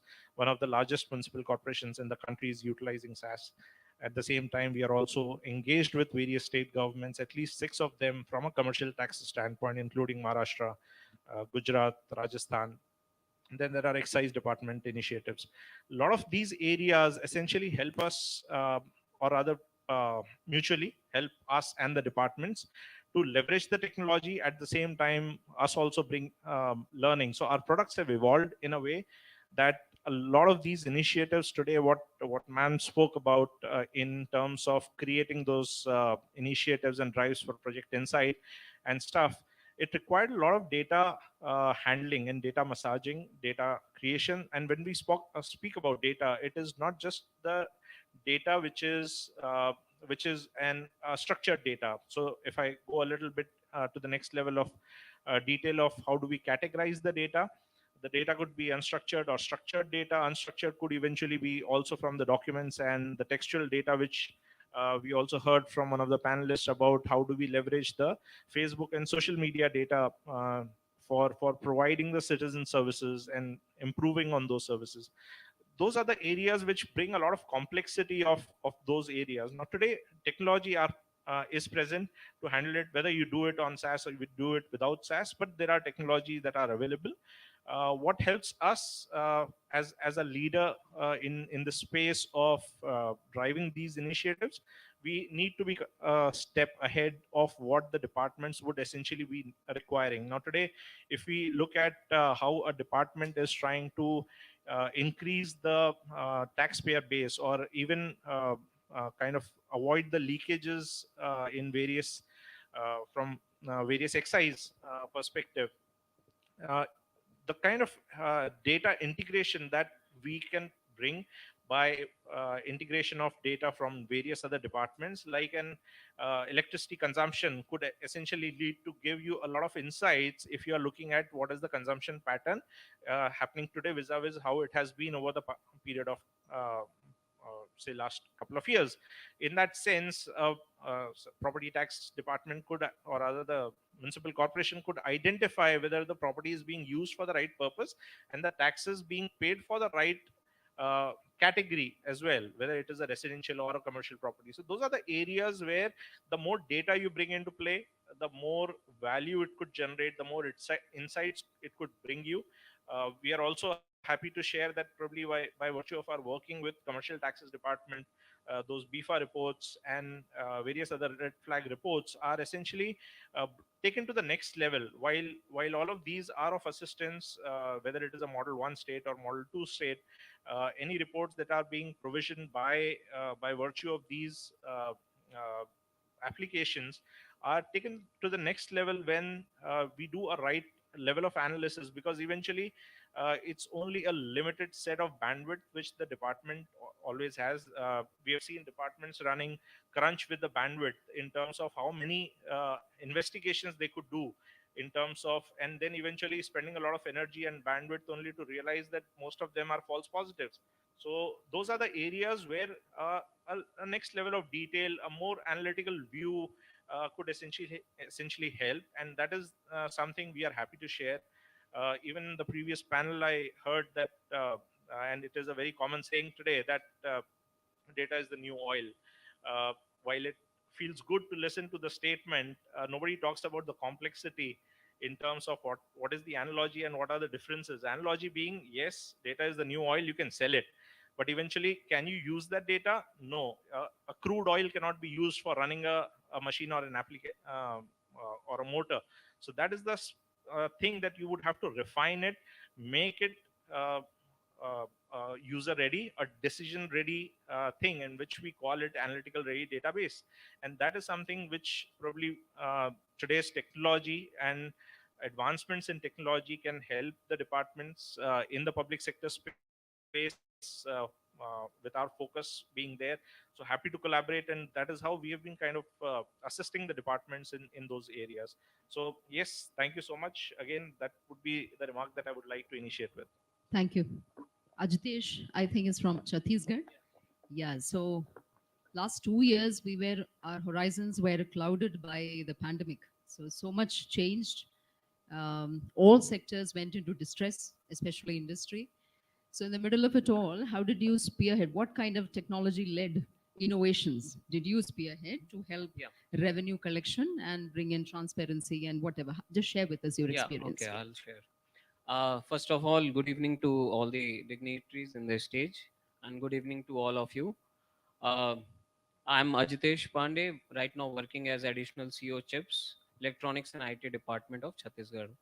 So as a electronics and IT department, we are working for IT solution for all the departments. Whoever comes to us, or either we will suggest them कि ये किया जा सकता है. So I'll share 2-3 things. On our opening remark, I will say कि see IT as a IT program हम लोग revenue पे बात कर रहे हैं. तो ease of living जब भी हम create करेंगे लोगों के लिए, it will create revenue as a byproduct. Second, as a government, we should curb the leakages. That again will create revenue from the leakages which were earlier happening without any IT program or products. So I'll share 2-3 things. I'll share one example also. So you all know about labor cess. Through Government of India Act, through in each and every construction, कोई भी construction किया जाता है तो उसमें 1% cess लिया जाता है एज अ लेबर सेस. सो क्या हो रहा था कि जब हमने डेटा देखा कि एक बिल्डर को लाइसेंस लेने के लिए he has to go to nagar nigam, that is nagariya nikay department, and then he has to go to town country planning, and then after he submit this tax and all. तो जब हमने डेटा एनालाइज किया तो हमने पाया कि बिल्डर्स वहाँ पे एक प्रैक्टिस कर रहे थे जो कि टाउन कंट्री प्लानिंग में फॉर एग्जांपल उन्होंने 1 लाख स्क्वायर फीट का एक कंस्ट्रक्शन का प्रोजेक्ट जमा किया to get it approved. Then second वो नगर निगम में अराउंड 70,000 का डेटा सबमिट करते थे because they cut that super built up area which we all pay for. जब भी आप किसी बिल्डर के पास जाएंगे दे विल आस्क कि सुपर बिल्ट अप एरिया इतना है, and then whatever the rate is they will multiply and they'll ask for that money. But when the tax comes, what they do कि कि they on the carpet area thing.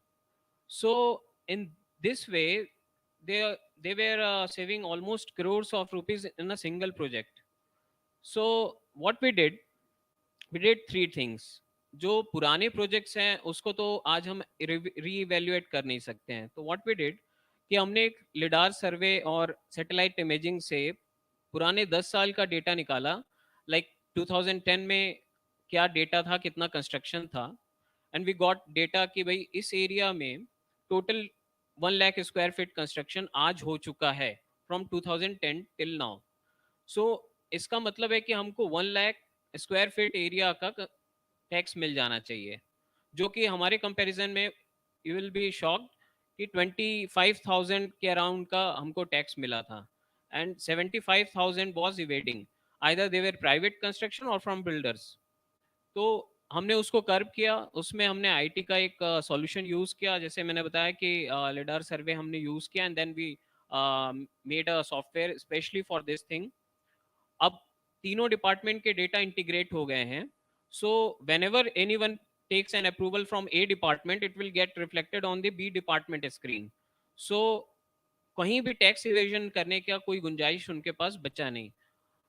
ऐसे ही मैं एक example और देता हूँ. छत्तीसगढ़, जैसा मैम ने पूछा कि पैंडेमिक में बहुत सारी चीज़ें क्लोज थी, लोगों को सुविधाएं नहीं मिल पा रही थी, तो just for that pandemic period we made a medicine telemedicine kind of thing, हाट बाजार, CG हाट बाजार we call it. So उसमें हमने क्या किया कि right from the producer, right from the farmer, हमने डायरेक्ट जो कंज्यूमर है वहां तक पहुंचाने के लिए रॉ प्रोडक्ट जैसे सब्जी है, मेडिसिन हैं, बाकी चीज़ें हैं, उसके लिए एक प्लेटफॉर्म तैयार कर दिया. उसमें जो कंज्यूमर है उसको रजिस्टर करना होता था that I want this thing, 1 kilo मुझे टमाटर चाहिए, 1 किलो वॉट एवर, तो वो अपनी लिस्ट अपलोड करता था. एंड सेकेंड, जो प्रोड्यूसर है वो अपनी लिस्ट डाल देता था, एंड इन बिटवीन वो कोऑर्डिनेट हो जाता था. ऐसे ही अभी छत्तीसगढ़ गवर्नमेंट ने recently just few months back एक प्रोग्राम लॉन्च किया है दैट इज कॉल्ड मितान योजना. अभी हम लोग सब परेशान होते हैं जब हमको कोई गवर्नमेंट का कागज चाहिए होता है, लाइक बर्थ सर्टिफिकेट चाहिए अपने बच्चों के लिए, इनकम सर्टिफिकेट चाहिए, मैरिज सर्टिफिकेट चाहिए, तो हमको ऑफिस के चक्कर लगाने पड़ते हैं, जिसमें हमको परेशानी भी होती है and it get delayed.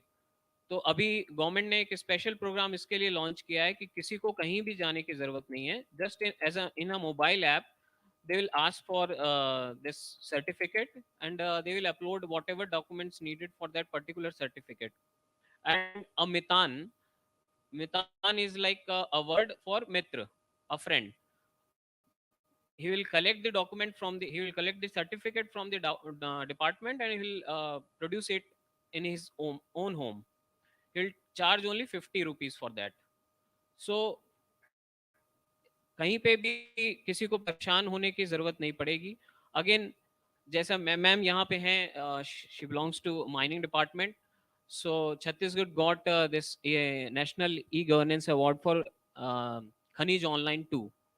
So we have made a full proof system in our state for specially for Khanij, जिसमें कि आपके बिल्स से लेकर के ट्रांजिट पास से लेकर के सारी चीज़ें यूज़र एंड पे ही तत्काल जनरेट होती. इवन पेमेंट्स भी हम उसी सिस्टम की तरफ से लेते हैं, उसमें कहीं पे भी कोई मैनुअल इंटरवेंशन नहीं है, एवरीथिंग इज टाइम डिफाइंड. तो और इसके अलावा मैं कुछ एग्जांपल्स और दे सकता हूँ in a closing note. So thank you ma'am. You touched upon a spectrum of things. Actually, many times departments work in silos, and so people fall in the gap. They really don't know where to go for what works. So there is a big sense in breaking boundaries and ensuring that things work together, come together. Now, since I opened this round, just listing out the constraints against which we work and the broad mandate that we departments try to fulfill, I think I'll close it also with my remarks. And Aditesh just mentioned mining. So that prompts me to say something, a little bit of the mining story from Uttar Pradesh also. Now, as I shared, it's a very opaque sector. And traditionally, It's very typically of mining. You have all these market monopolies and nexuses operating. So there is a lack of parity in the sector to the point where upcoming entrepreneurs feel a little shaky to enter it. And the citizen interface is also pretty manual and delayed. So we in Uttar Pradesh over the last 3 years, of course, maximizing revenue is definitely a target, how to do better mineral management, and also how to create a user-friendly, responsive platform for the people. So we had so many bees buzzing in our head. So over the last 3 years, we have been trying to put together something which was like a one-stop shop, what we had in mind. Integrate all mining processes into one end-to-end solution kind of thing. And as we in the northern part of the country, we call everything Mitra. So ours is also called UP Mine Mitra. Now, on one side, it is a citizen portal and all the services given by the Department of Mining to the average citizen is there. Every kind of patta, permit, permission, lease, license, all are there. At another level, it is an industry interface. Whatever our concessionaires have to deal with us, it is all there in terms of what he was mentioning, LOI and deed and mining plan and payments and transit pass, everything. And it's quite a popular unit because industry has to deal for permissions and stuff, development projects, ordinary farmers, the Aam Aadmi, so to speak, they all have business with the department. So one part of Mind Mitra was to facilitate that. The other part, which is more relevant today, and we also have an e-commerce platform called the UP Mineral Mart, which gives a direct buyer-seller interface between all the sellers in the state and people who want to purchase the mineral. But more relevant, as I said, is two other components. One, which we call the Integrated Mining Surveillance System, which tries to curb illegal mining and transportation through real-time surveillance of data and reporting. And another, which I would call lease information management. Now, this IMS's thing, mining surveillance, it has certain features. Like in all our mines, of geofencing of all the mines, installation of camera-equipped weighbridges at the entry point of all riverbed mines so that it throws up the data on the dispatched quantum of mineral, installation of PTZ cameras at the mine end so that we have some images coming about actual mining, how and where it's happening. Thereafter, all our mineral bearing trucks, close to more than 90,000, all have been installed with RFID tags. Thereafter, we have fully automated, unmanned, IoT, AI-based check gates installed on all the major mineral movement routes of the state. 16 are functional now and an equal number are in commissioning. And since it's not possible to build a check gate everywhere, we have given these handheld smart devices, Android-based devices to the districts, using which they can scan the veracity of the transit pass papers and also issue e-notices on the spot. And all of it is linked together into what is called a decision support system, which is there for the director of mining as well as for the district administration so that they can see the anomalies and issue e-notices and recover penalties. We have also given online payment system so that whatever penalty a transporter has to deposit or a miner has to deposit, that comes online. Above it, that is the command center at the state level with a 24/7 call center and all attached. Now, the benefit of this, the data that is thrown up from the trucks, the mineral bearing vehicles, the road as well as the mine, of course, we have greater revenue now by controlling, I wouldn't say exterminating altogether, but controlling volume mismatch, overloading in common parlance, and also transport of minerals without taking transit papers. So that way, royalty evasion to a great extent is captured. Another thing is we get certain kinds of data which we did not know existed before or which we did not have access to before. Like when we see the data of the weigh bridges at the check gate, there is weighment data, but then they don't show on the transit pass portal. So we know that the transporter has weighed the truck for his own purpose, but he has not taken any royalty paper. Likewise, when a vehicle is going under the check gate, we see that there is expired transit pass. We have vehicles coming in from 8 different bordering states. So if the expired transit pass means quite likelihood that the Gadi has done a number of rounds, which we would not have been able to track before. Then again, very genetic to mining, vehicles of every description and type are shown as trucks. Now, because we are linked through API with Vahan portal of Ministry of Road Transport, and we are also linked to all our neighboring state transit pass portals. Therefore, we have better way of verifying the veracity and also of stopping that kind of pilferage. Again, there was a point in time where 20 different fake portals were identified, which were issuing transit pass just like ours. Small difference of a comma or a dot or something. So 20 different domains were identified, some hosted in the US, some hosted elsewhere, and all were issuing transit pass. And it was so difficult to track it with your naked eye. But now that is, the scanner immediately identifies that as invalid. So that is a way of identifying pilferage. So put together, we are able to get a better hold on things. There was a time when there are a lot of complaints, allegations of randomness and corruption in enforcement, because everything is personality driven. So a certain mining officer chooses to inspect a mine, or he doesn't inspect it, and after inspecting, in some cases he compounds it, in some cases he does an FIR. So that kind of randomness is avoided. And we have better revenue. And because we have API integration, like I said, with all neighboring states, pilferage is much reduced. Now, the second thing, the lease information management. For the department, revenue is from selling off your minerals. So we try to maximize revenue, of course, through auctions. All our leases are given out through e-tender, e-auction. But there was so much of data falling in the gap, in the sense that in the district, like there is X number of mines, 2 would be tendered out, and so many would be lying fallow. Some, nobody would have come with the tender, so the district was supposed to re-tender, but they did not, and we are unaware of it. Tender has happened and it is pending for environmental clearance, pending for months together. Many times the concessionaires themselves don't want the lease to fructify. So the department is kept in the dark. And sometimes all clearances have come through, but the lease deed is yet to be executed. So all these kind of gaps in which the truth would fall. So now, over this particular system of ours, we do the full life cycle mapping of every lease deed, right from DSR to deed. DSR meaning the district survey report, in which every mineral bearing area has to be added first, according to the mandate of NGT. So from the district survey report right up to the execution of lease deed, we are able to track the entire life cycle of the deed. So that way, I would say it is better management, better resource management is possible, which translates into better revenue for the state. So as compared to surveillance data, this is of a lesser volume, but nonetheless, it is useful data. So now I think we can have one final minute each. And I think they wanted me, is there time for 1 minute each? Correct, yeah.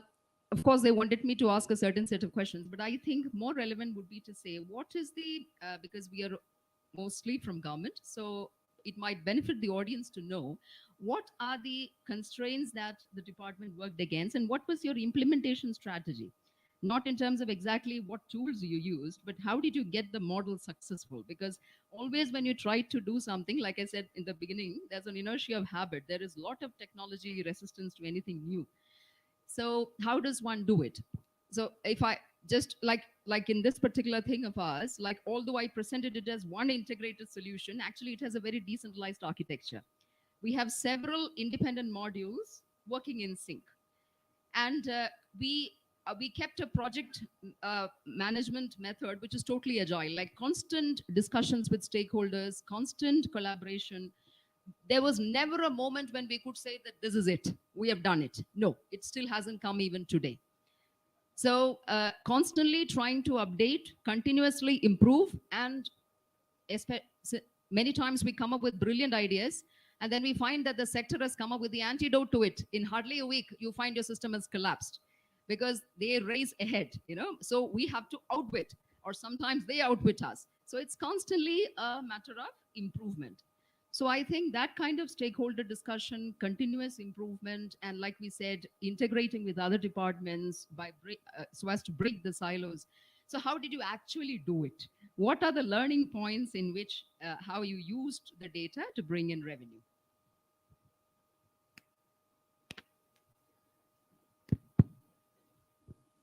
Okay, Madam, you are Secretary Mines, but the biggest mine is GSTN in India today.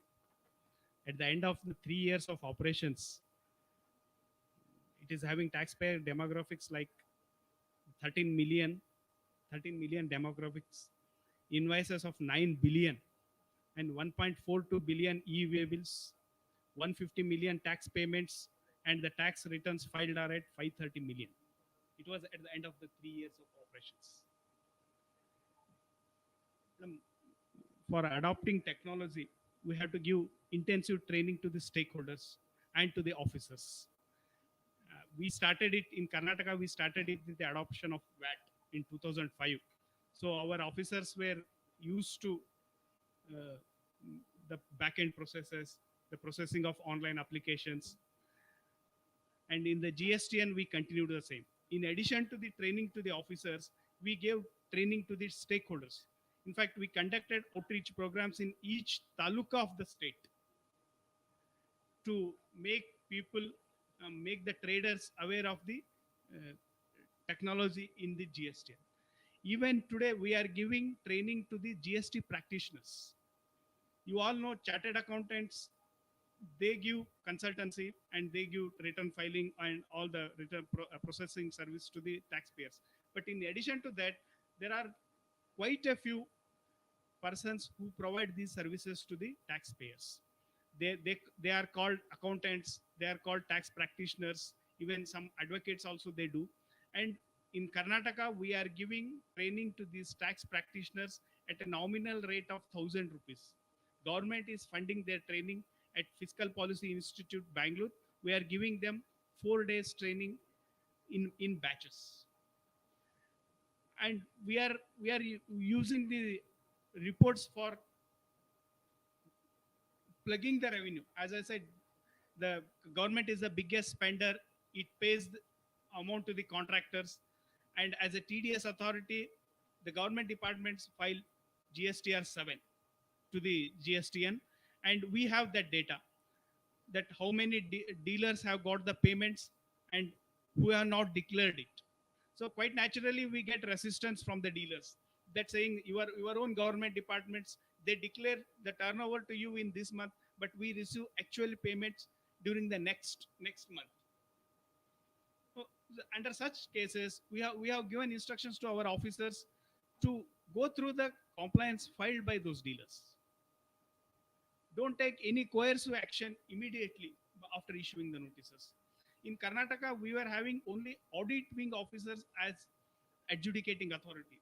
But because of the overload, and we were having various mismatch reports like ITC mismatch claimed in 3B and actually available in 2A, mismatch with e-way bill and 3B, mismatch with between GSTR 1, that outward supply return which he has filed, which enables the purchaser to claim ITC, but he has not declared those actual sales in his 3B and paid tax.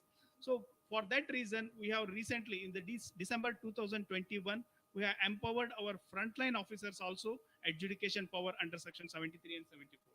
So like this, we are trying to enhance the revenue of the government and also taking the dealers, taxpayers into our confidence. Thank you. Thank you, Vanan. Your GST Commissioner Karnataka happens to be my batchmate and good friend Shikha. Yeah, so nice hearing from you.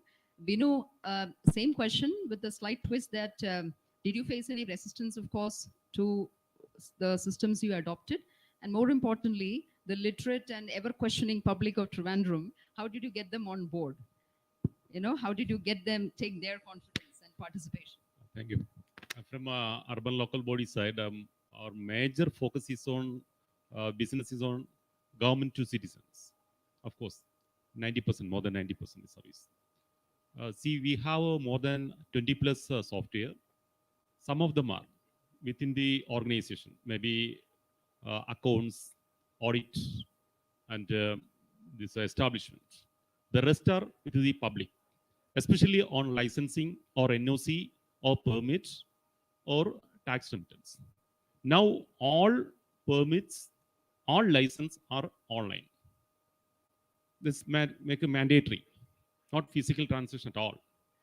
Some restrictions are there, of course, from previous part in the initial level, that is in 2015, but now all are through online. Again, the building permits, all are now in online. There is no restrictions at all. But remittance, this is optional, either through online or through physical. Now we have given some incentives to the public who are remitting online. So the total collection, now it is 40% only through online. But after these incentives, of course, that will be 60 or 80. Maybe we can come to 100. Recently, we have an experience in KSEB, Kerala State Electricity Board, which is the power generation and distribution and this, transmission and distribution establishment there in Kerala, that make mandatory all amount or all remittance more than this above 10,000 should be in online. Now it is reduced to 5,000. Now it is 100,000. Thereby, all revenues around 95 plus is online.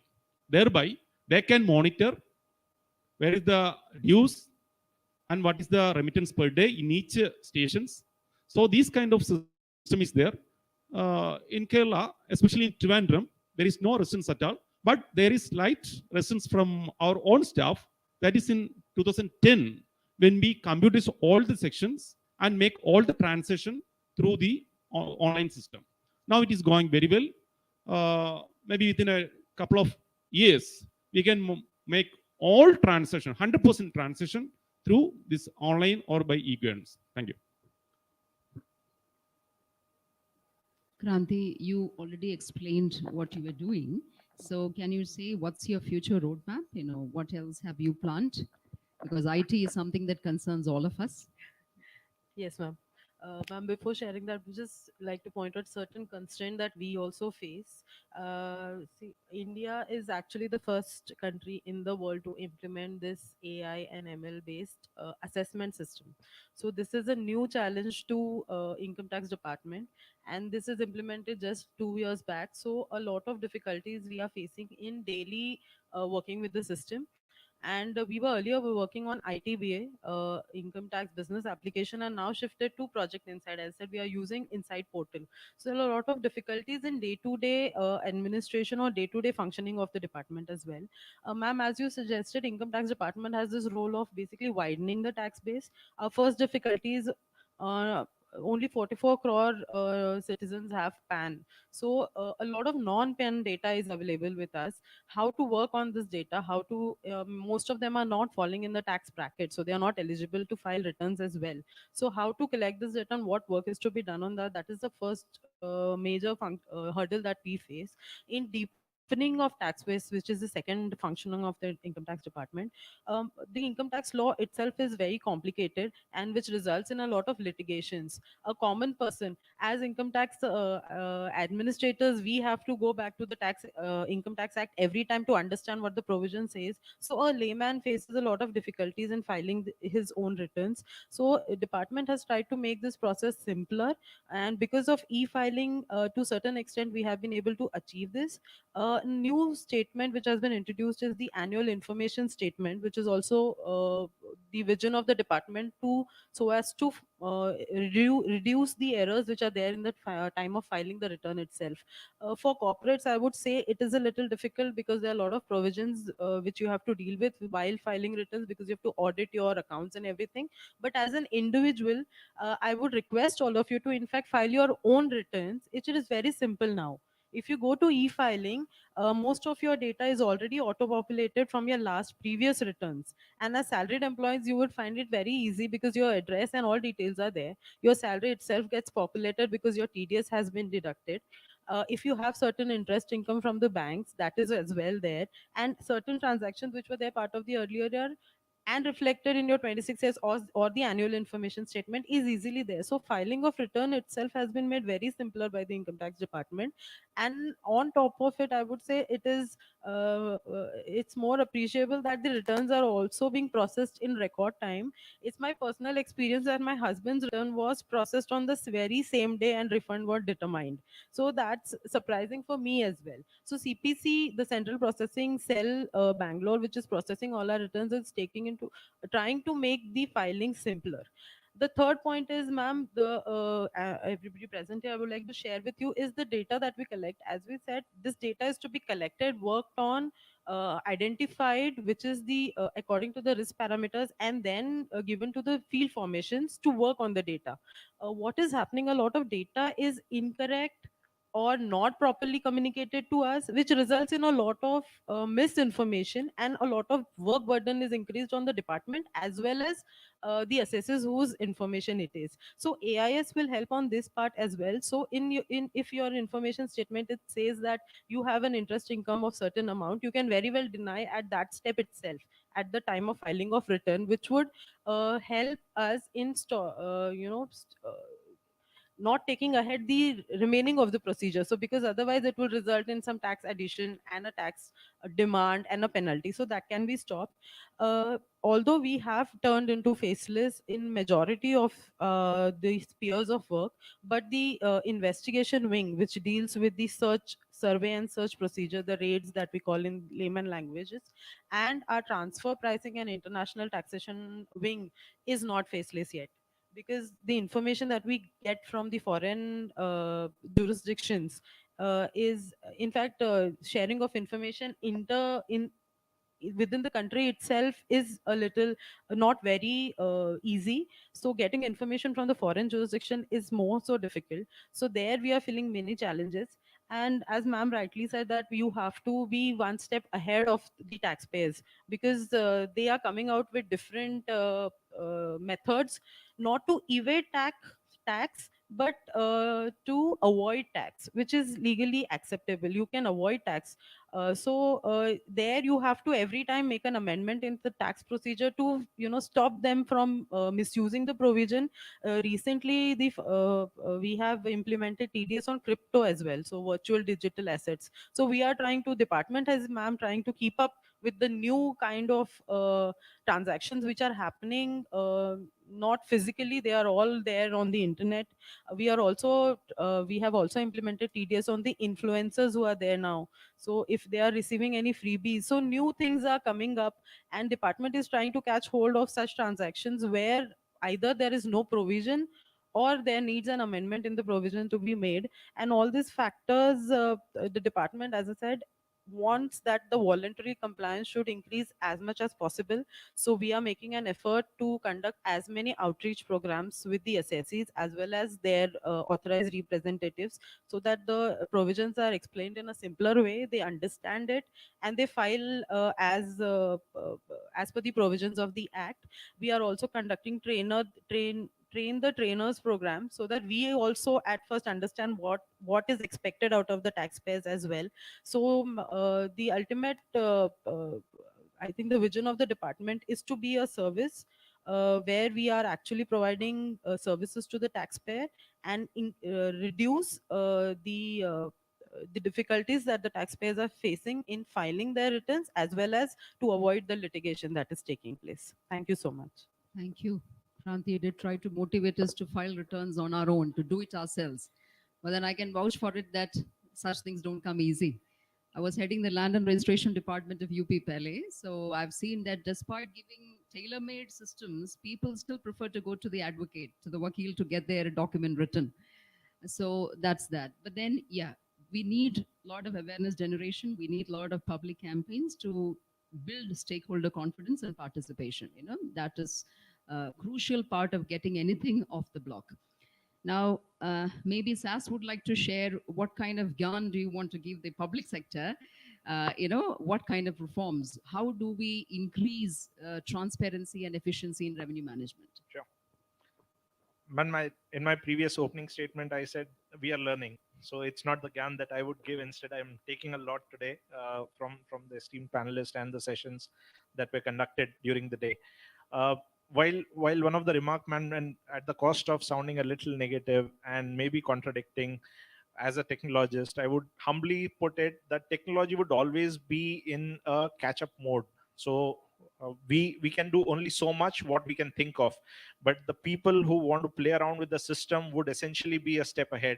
They would find their newer ways in order to either avoid or evade taxes, which could cost the exchequer, the state, a lot of heartburns in terms of loss of revenue.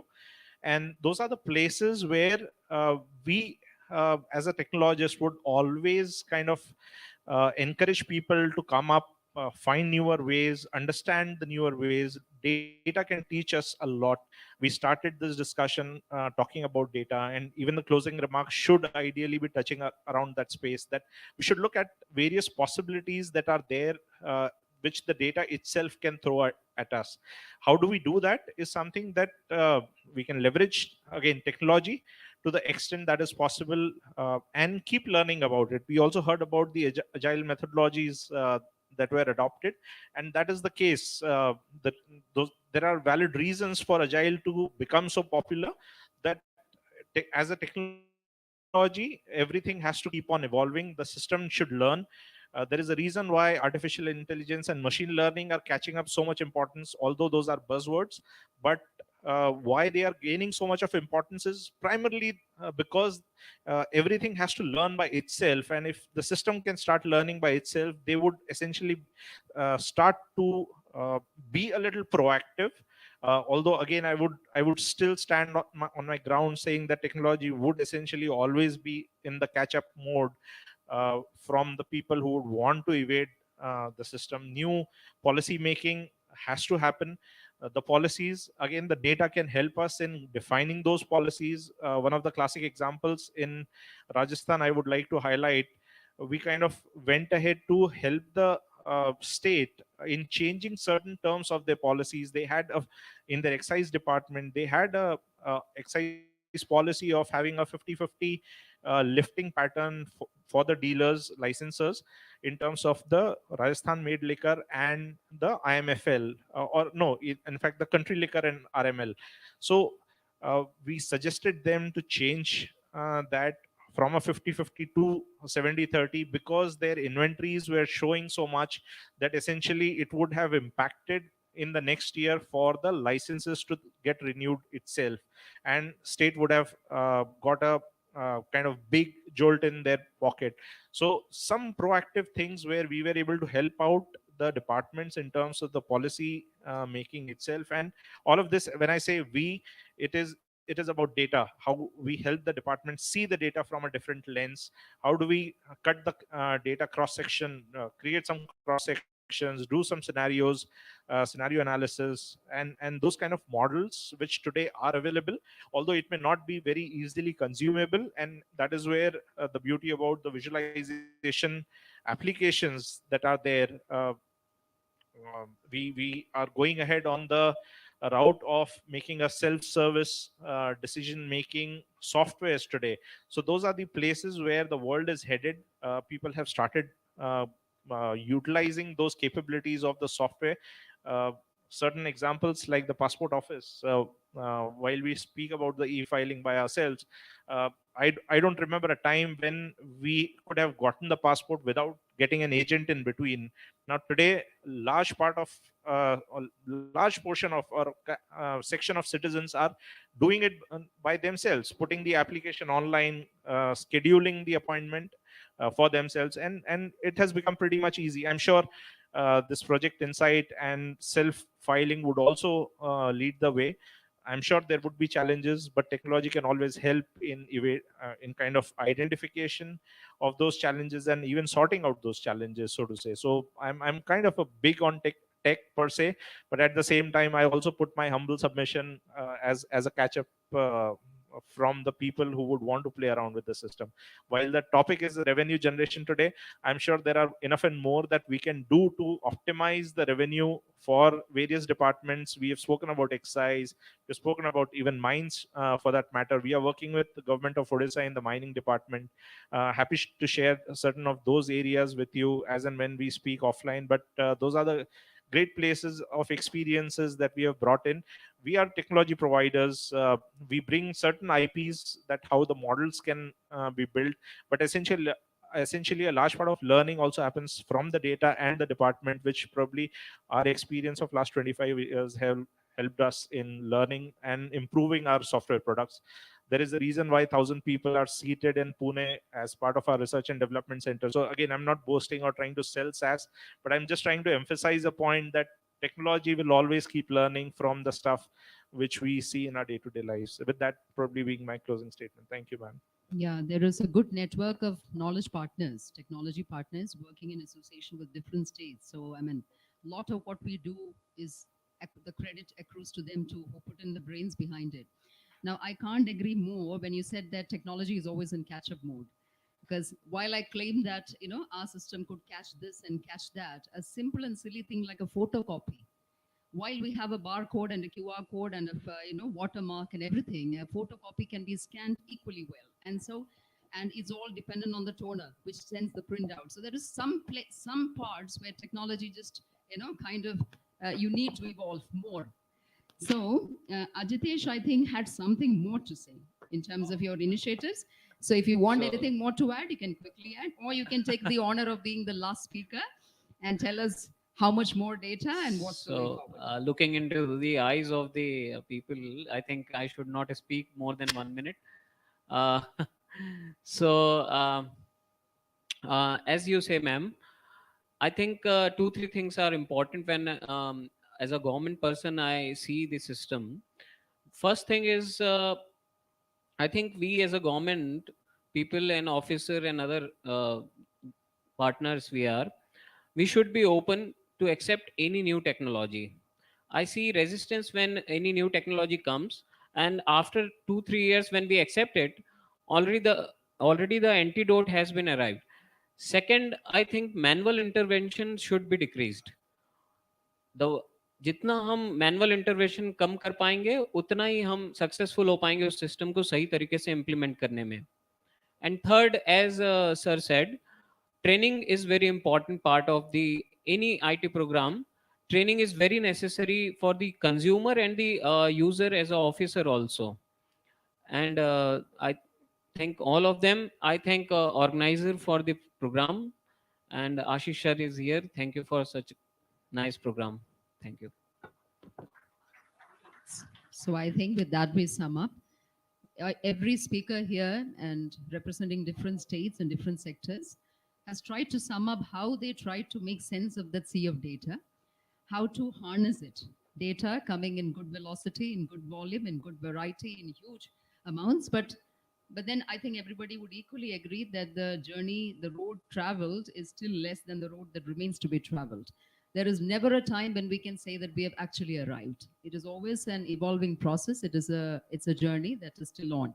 So I wish all my partners here in the discussion all success, and over to the Elets for further proceedings.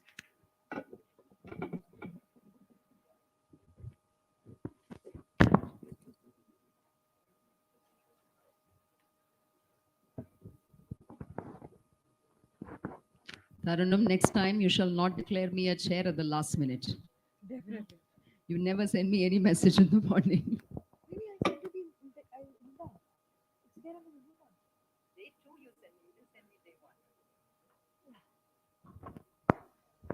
My bad, totally my bad. ये भी है.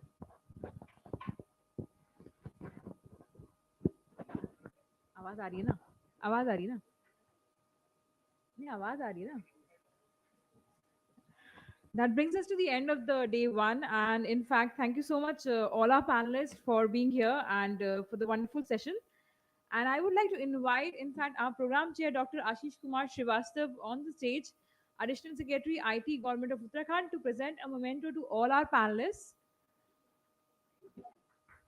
A round of applause for sir and for all our panelists here.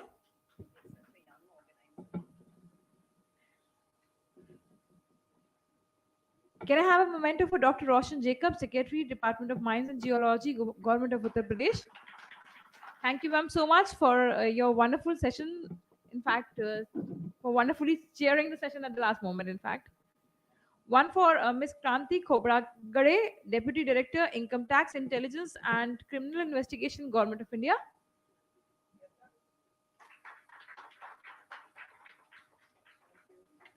For Mr. Binu Francis, Commissioner, Thiruvananthapuram Municipal Corporation, Kerala. For Mr. Padmakar Kulkarni, Additional Commissioner, Commercial Taxes Department, Government of Karnataka.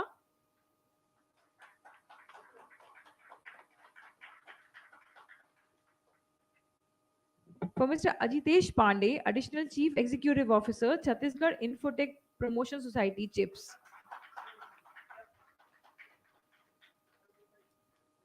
And one for Mr. Kunal Sama, Principal Sales Specialist, SAS India.